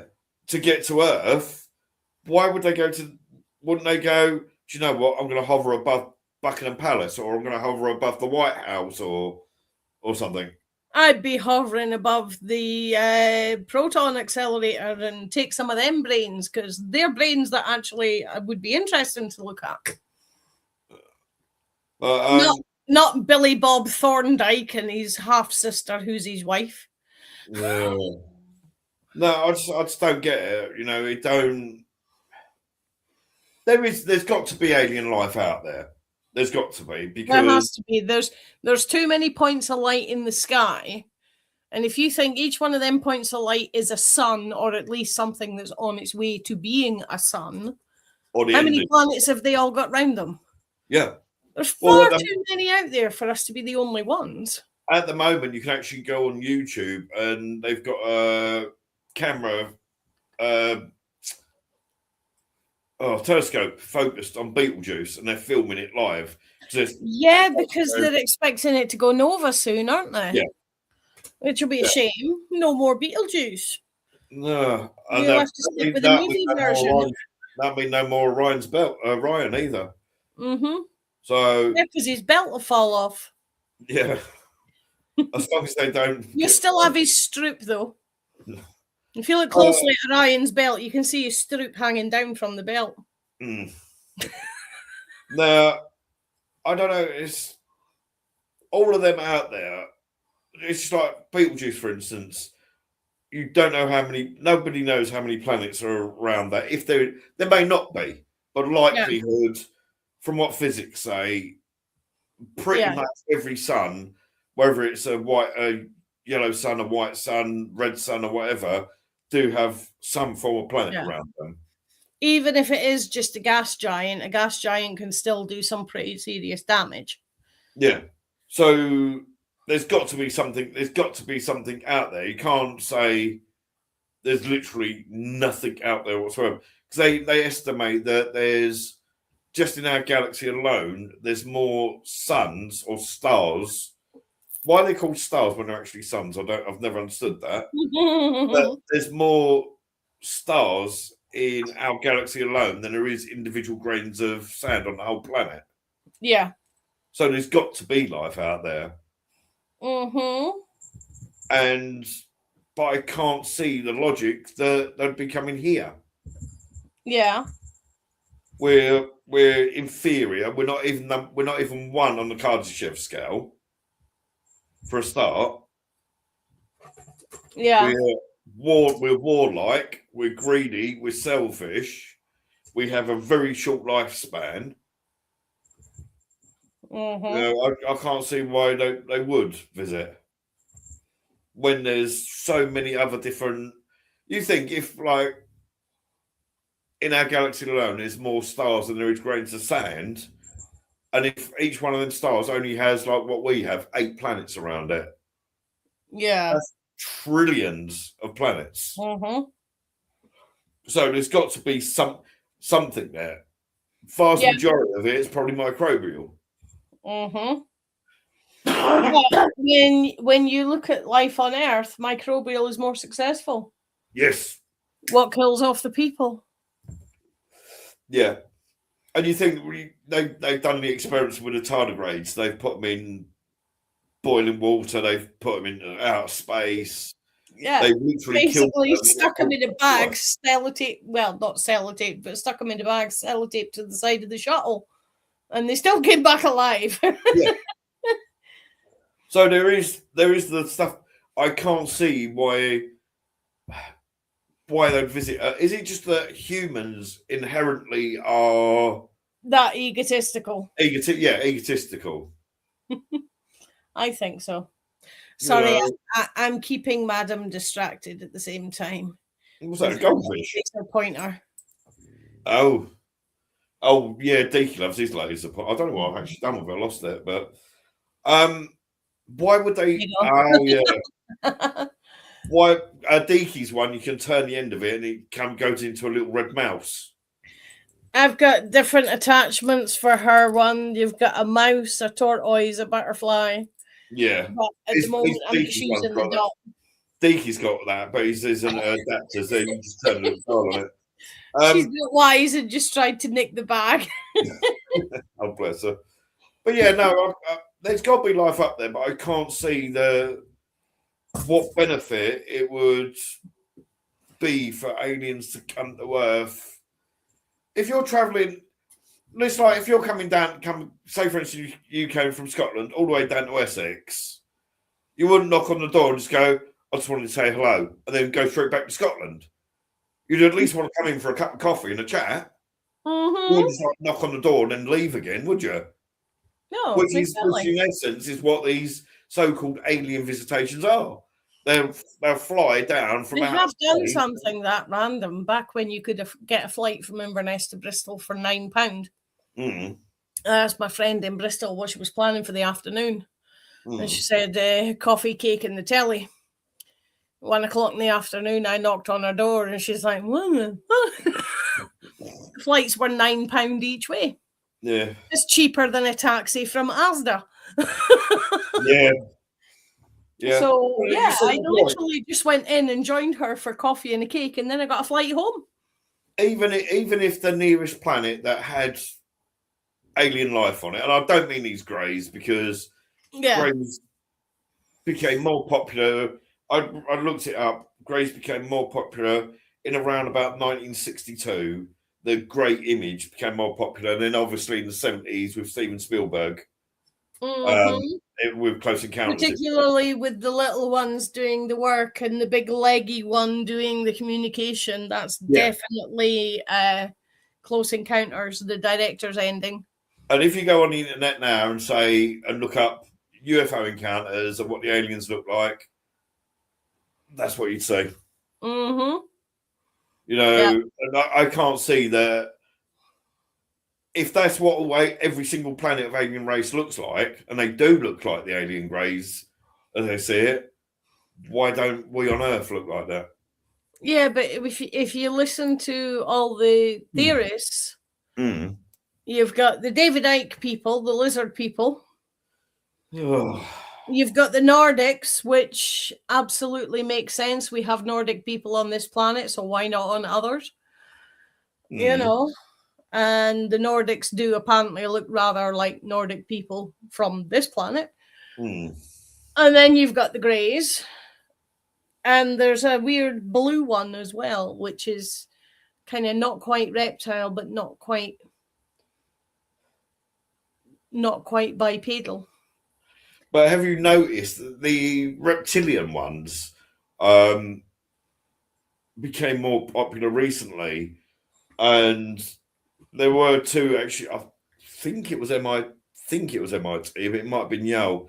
Two scientists wrote a paper hypothesizing reptilian race. Not saying that they were real, but saying what would possibly happen if they were real. Then the reptilians started getting more popular as an alien race being seen.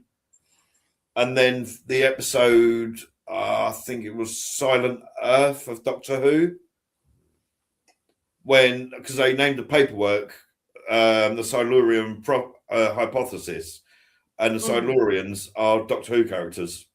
And I noticed soon after that, and it's the same thing happened with X-Files and with V, when V was out originally. Yeah. things started to suddenly ramp back up again. Oh, we've seen reptiles and we've seen this and we've seen that. And you think about it, before V, how often did you hear of reptilian aliens? Yeah. And David Icke was a seriously famous person when V came on the telly. Mm. And he was considered a serious person. He was a footballer then, though, weren't he? Or was he? I think he was footballer, but he was also already doing the sports commentator stuff. Yeah. I loved V. I always remember Robert Englund, Mousy. When I was a kid, I didn't get to, because of my childhood. I've told you all about. I weren't ever allowed to watch TV, so I never watched it. I did watch it a few years back, and I loved it. The remake was dreadful, but I wanted to be Diana. Never mind the lizard thing. I wanted to be Diana because she already had my hair. Yeah, yes, hair. I just don't have a forked tongue and lizard eyes. For me though, with this alien abduction cases, it's a combination, I think, of mass psychosis, mass hypnosis, misinterpretation, possibly sleep paralysis, or most likely it's just outright lies. And even I'm snoring. I'm trying to think how to put this. Both people of high intelligence levels and psychic people can effectively, in their sleep, almost have a nervous breakdown, but it's only in their sleep. So, like, you'll get a really messed up dream. Let me give you an example. My dream the other night. A guy I knew died relatively recently. I've known him since I was in my teens. And the other night I was dreaming, we were in the bar. And he took me around to show me his amazing greenhouse, which was known as the Greenhouse of Rock. And Colin and a few of my friends that might watch this will know exactly who I'm talking about. And in the Greenhouse of Rock,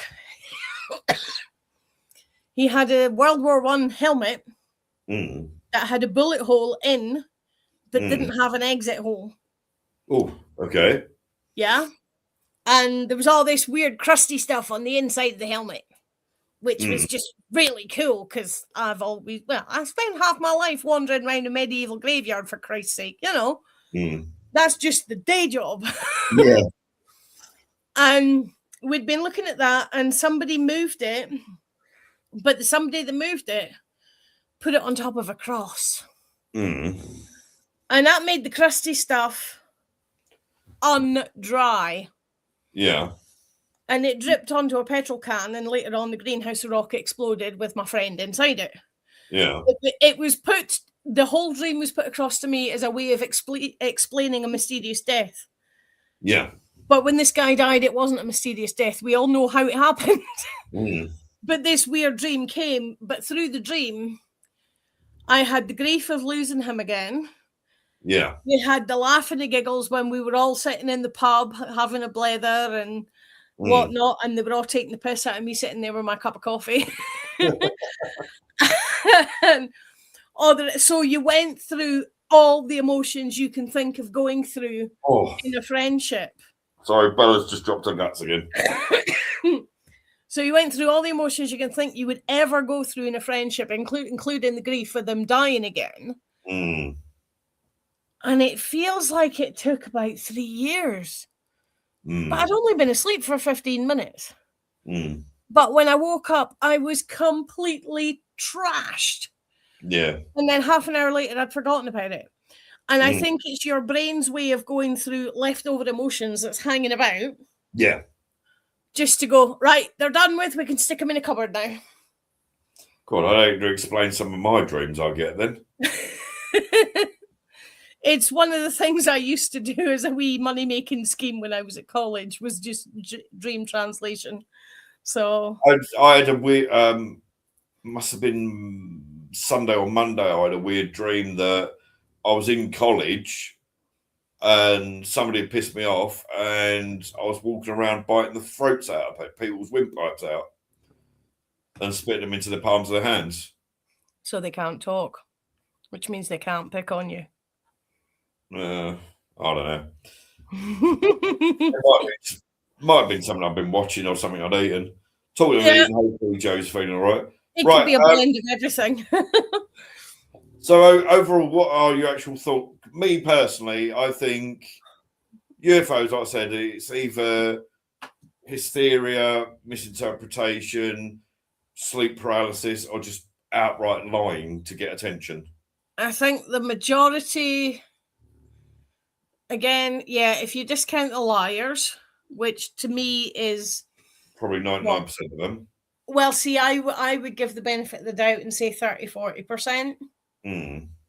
And the ones who generally believe something happened, misinterpretation, mass hallucination, or all of the above. I mean, it literally could be they've had themselves a breakdown, but they don't understand what's happening, and this story has developed. You know, because we've all had days where we felt like doing stuff we shouldn't, and you end up doing something that ends up giving you some kind of hallucinations, whether that's attempting the something you shouldn't, or whether that's indulging in an addiction of some description. The feeling of wanting to get rid of yourself, combined with the hallucination from whatever chemicals you've added to your system, may just give you these experiences. Yeah. So the amount I think there's probably maybe 1 out of every 500 stories there genuinely is that's weird, we can't find another explanation for it. Yeah. Oh, don't you start Elsa off again. She's sitting just here anyway, and she's already got her head on a spin. That's Freddie. He wants a shag. You're a bit far away, though. It probably is what he wants. I'll keep saying to him, if I'm not getting it, neither's he. So, but no, I don't know. I just can't see. Even if there is a billion planets out there that have got flying cars and teleportation and UFOs, and they wouldn't come here. Yeah. You know, they'd literally have no need to come here. If you had some really highfalutin scientists that said they'd been abducted, I could understand that, because they might be like, right, you've done really well so far, here's your next invention. Well, there was a general in, I think, the Brazilian army. Was it Brazilian army or the Korean army? No, I think it was the Korean army or the Chinese. It was a general in the army anyway, that claimed that they'd been abducted. So, and also the late Ronald Reagan. Yeah. He claimed. And Clinton has hinted at possible as well, but he's only hinted at it in the last few years. Yeah. Well, he did say he was going to release it, didn't he? But he can't trust any politician anyway. But no, Ronald Reagan. Say that's why Kennedy was shot, because he was going to release them files. But that's a whole other show. Yeah, that might be one worth doing in the future, actually. But actually, no, with Kennedy, they've recently. I think you can actually find it online. I think you have to pay to see it, but there's video footage that shows what's his name? Lee Harvey Oswald actually in the crowd. Yeah. I've seen that on a documentary. And it proves that he did not shoot Kennedy. I've also seen video footage where he's a named informant for the CIA for something or other. And he's been told he's got an extra job to do. and he's sent off elsewhere, and elsewhere happens to be the same day Kennedy got shot, and between the two is something like 350 miles. And it's like, okay. Well, it's the actor Woody Harrelson. His dad was a hitman, weren't he? And there is actually images of Woody Harrelson's dad in the town where Kennedy was on the same day. Ooh. It's never come out whether he was involved or not or anything. I don't think it has, but that's one theory. But yeah, no, they reckon there's proof now 100% that Lee Harvey Oswald wasn't guilty. Yeah. But they also now, because if you follow the trajectory of the bullet, it's either a miracle bullet or there's 5 or 6 bullets from different directions. So he's obviously not guilty. Well, it was all that with Charlie Kirk as well, wasn't it? So won't go into that because we know people watch these and track these sort of things. Yeah. Also, recently I saw a thing. They reckon they've got proof Lizzie Borden didn't do the whack with the axe. There's been a lot of rumbling about that for the last 15, 20 years. And it seems to tie in with some other murders where the house is not far away from the railway line. And this dude basically travels the railway line, gets off here and there, picks up an axe, goes and murders a family and hops back on the train. Because they found 7 or 8 different families on that same train line run within the same 2 years. That's one of the theories for who did actually do it. I have heard that theory, yeah. So yeah. Anyway, so as tonight's topic, I still have to leave it as a question mark with there's more fakers than truth. I think there is, yeah. I think there are still some truths in it. The trouble is 90% of the so-called aliens that get seen are alien greys. Magazines, comic books, TV shows, films. And to be honest, if you look at the characteristics of the so-called identified aliens, the ones you would expect to do horrible, nasty things to you would be the lizard people. Because the greys are kind of cute in a weird way. They are actually. Yeah, look at Paul; he's lovely. And a lot of people would pay good money to have the Nordics do things to them. Going back to the probing again. I think you can pay good money for that sort of thing, I reckon. No, I don't. Yes, I believe there's aliens. But no, I don't believe they've ever visited. Yes, I believe there's UFOs because I've seen things that are in the sky that I've not been able to explain. Yeah. There's video footage been put out by the Pentagon and by the Ministry of Defense. I laid in my back garden when I was 19 watching the Leonids meteor shower. And in the middle of it, they're all coming over one way. All of a sudden, this one stopped. Cool. Split into 4 and went off in the 4 cardinal points. That's nae a meteor. I don't know WTAF it was, but it was nae a meteor. And I was talking to Colin about this the other day, and he saw something very similar where it stopped and then doubled back on itself. Well, what was it? Must have been... Let's think now. It must have been about 19 years ago when I lived in Norwich. And I was with Kath. She spent a fortune on the house. It was literally a showroom, her house. And she fleeced me for about 15 grand the amount of time I was with her. But we always used to sit in the garden, have our cigarettes and our coffees out in the garden. And we actually, I've got it on film somewhere. There was a red light that was hovering and then it just started slowly moving. and the following day in the local paper, over 150 people reported witnessing a UFO that night. I did one 23. I was stood outside a pub waiting for my taxi home. Mm. And I had taken photos off in the direction up the hill. Because at the top of the hill, it's just open fields. There's nothing out there.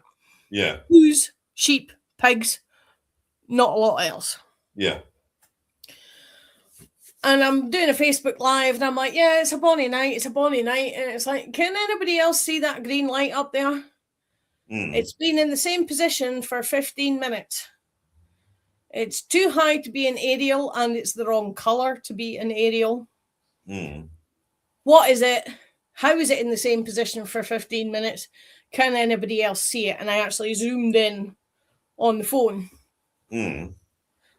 Nobody could answer me, but they could all see it. And two of the folk that had seen my little live stream lived not far away from where I was stood when I filmed it. Oh, yeah. And they went and upstairs and had a look out of their upstairs back windows facing the same direction, and they could see it too. But nobody knows what it was. I don't think anybody reported it either, but because it was just a green light. That's the other thing I find about with these so-called abductions and so-called UFO sightings.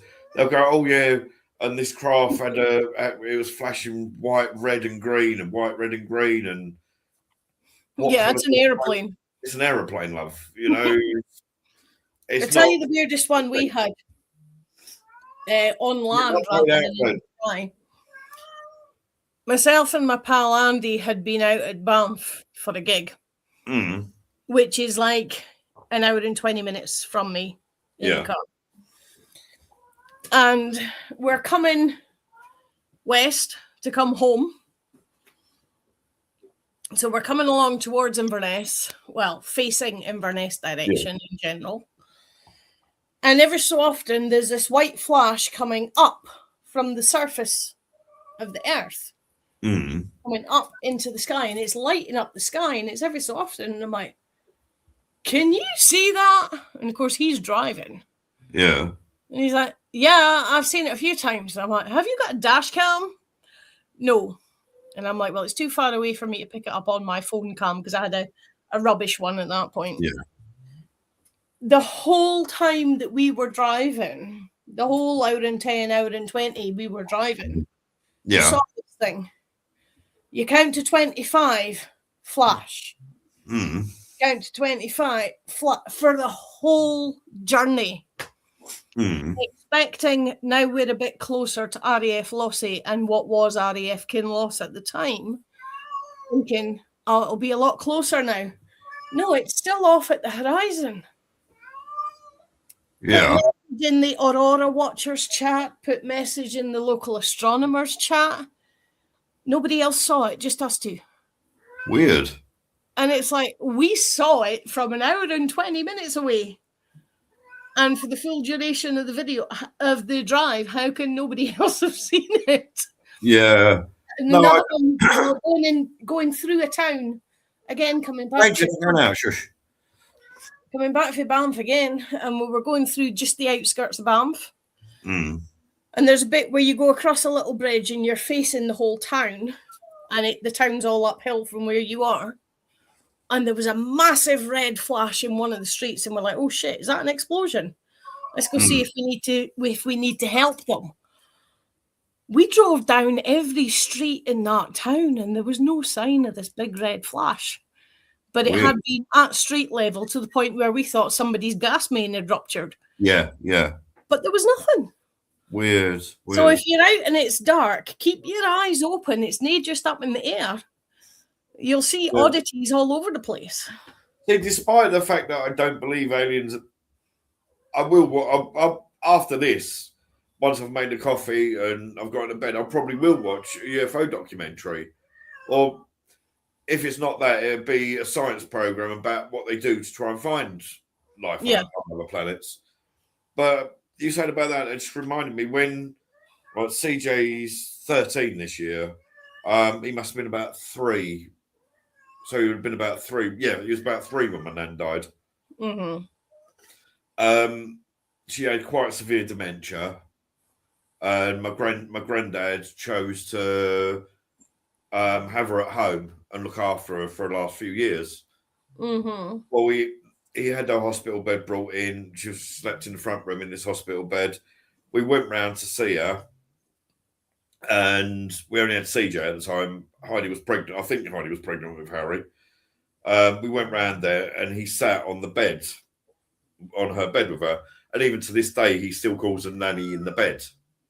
Mm-hmm. And she had one of them little moments of clarity that people with dementia have. Yeah. And she said to him, "How old are you? You're 3 now, aren't you?" And we all looked at each other like, "Wow, she's remembered." You know, like that. Oh, a little bit of a spark, I hope. And she went, "Do you know what? Your dad, when he was your age, would stand at the bedroom window, look at the stars, and go, 'I bet there's people living up there.'" Yeah. And that's the last moment of clarity that I remember. And then she got to the point that the nurses were called in and she was going. We'd only just moved.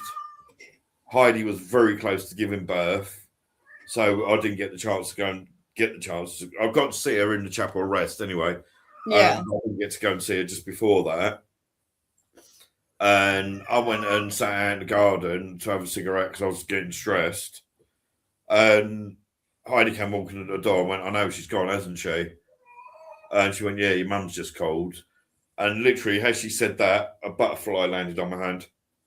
Nice. And I've got a photo of it somewhere. I've got a photo of it, literally. And then it was at that point that Heidi started going into labour.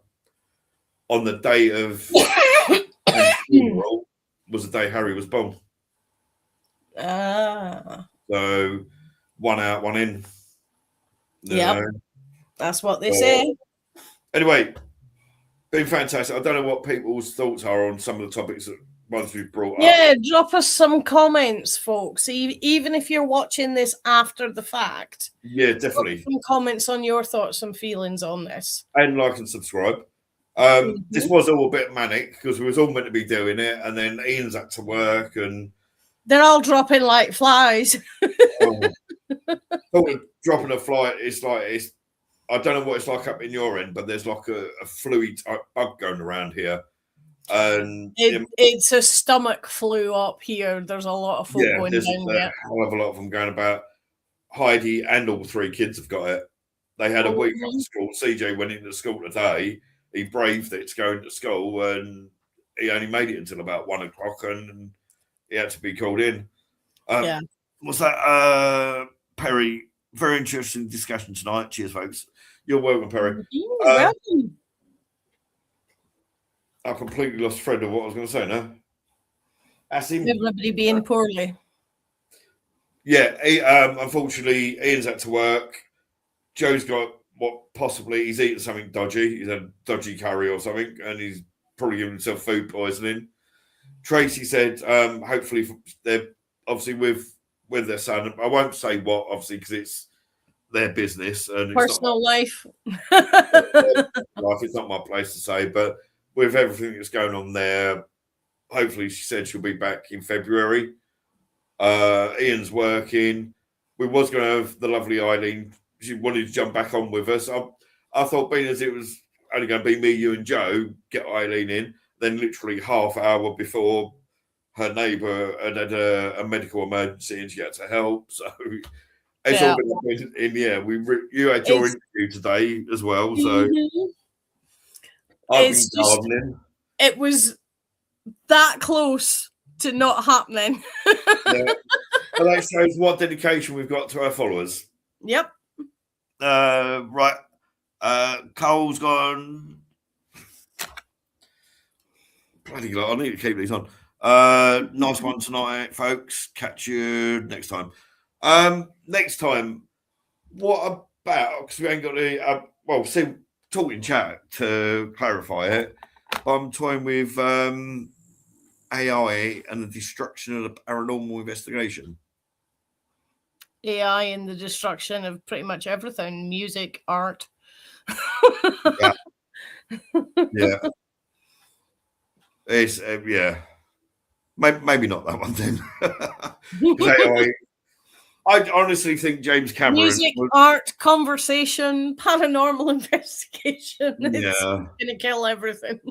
I honestly think when James Cameron wrote The Terminator, I actually think it was a vision of the future. It's like that meme that's floating around. Mm-hmm. I've forgotten the name of the mother, but Linda Hamilton's character in the Terminator movies. Sarah Connor. Sarah Connor. Sarah Connor tried to warn you 30 years ago, and you're still doing it. I do. I think James Cameron had a premonition, and that's where he came up with the idea. Yeah. So, right, especially guys. when you see there are companies actually named after the company in that movie. It's like, really? Yeah. Yeah, and everything going on. We really have a Skynet now. The company actually exists. There's a real Cyberdyne one as well, if I remember rightly. So I remember seeing it. I think, and I saw it, and I went, "Oh, for God's sake!" I'm far too 1800s for this AI stuff. I've used it to help me write scripts and things. Where I've come up with an idea and then put it into the free AI and gone, can you make this sound better? Yeah. Yeah. In fairness, if you look at the thumbnails to all of these lives, I've been using AI to do that. I just give it an idea and say, right, okay, create an image. See, I'll write the script that I'm trying to do, and then I'll read it and go, that doesn't sound right. It's that's what I do. Story, but it doesn't sound good. Yeah, and just get AI to tweak the language. Yeah, so, I can do the create the images, but I'm still trying to learn how to do the animation with the images. And you saw from that one I tried the other day, it didn't really work. But I've got a pen stick with like loads. You're still doing better than I would with that stuff. I enjoy it. I would probably have launched the laptop out the window by now if that was me. Oh, it has been launched a few times. It has been launched a few times. Anyway, so right, we haven't decided on next week's, but we can chat about that in chat. Guys, thanks for watching. We've had roughly 5 watching us, but cool. I think we've done well considering it was just us two bouncing off each other. So I'll say thank you to Linda. Thank you to everyone else for watching. Don't forget to like, subscribe, and share. And leave us comments for what you want to see us tackle, and if you've got any stories that tally with the topic that we've covered today. Or if anyone that is watching that's within the paranormal field, go over to Paranormal Anglia on Facebook and join up, and maybe because we were going to do the poltergeist. Have a guest every now and then. Yeah. So I tried to get us one for this week, but all I got was, but I've only got 2 stories and I've got nothing else to add. 2 stories would be more than enough. We've only had a few each year, so I'm working on them. In fairness, when I had a bit of a psychotic break last year, my mental health was really bad. I looked on my Facebook and I had about 900 friends, and I knocked it down to literally 9. Yeah. So it's my fault I haven't got anyone to ask on at the moment. But no, tonight's been fantastic. Thanks for helping me out here. I was doing this on my own. Those that are watching, thanks very much. Keep your eyes on, share, like, subscribe, do all the stuff, get other people to come and subscribe. We're on 142. We was on 143 yesterday. We're back down to 142 now for some reason. Oh, somebody threw their dummy out the pram. Yeah, they obviously didn't like it. I think the trouble is, because we speak honestly, whereas most people go, oh, yes, that image you sent me was definitely a ghost. Where we go, no, it's not. Yeah. I don't think people like our honesty, but you know, I've done 42 years of investigating and researching. I'm not going to waste my life. I've wasted my life already. I'm not going to waste it all by lying. Oh, good God. Yeah, I've got to be about 42 years too, and 40 years since I started doing or attempting spirit removal. Well, I worked it out between me, you, Ian, and Joe. We've got about 135 years worth of experience. Yeah. So, oh, Fred, can I spray him? Oh, that's what you need. You need a cold shower. Find one of his toys that he really likes and spray it with the catnip spray and distract him. He doesn't like toys. Men are simple things. If you can't distract them with sex, then you distract them with something they can beat up. All right, guys. Anyway, till next week. Enjoy. Bye. See you later. Bye. Bye. Catch you later, mate.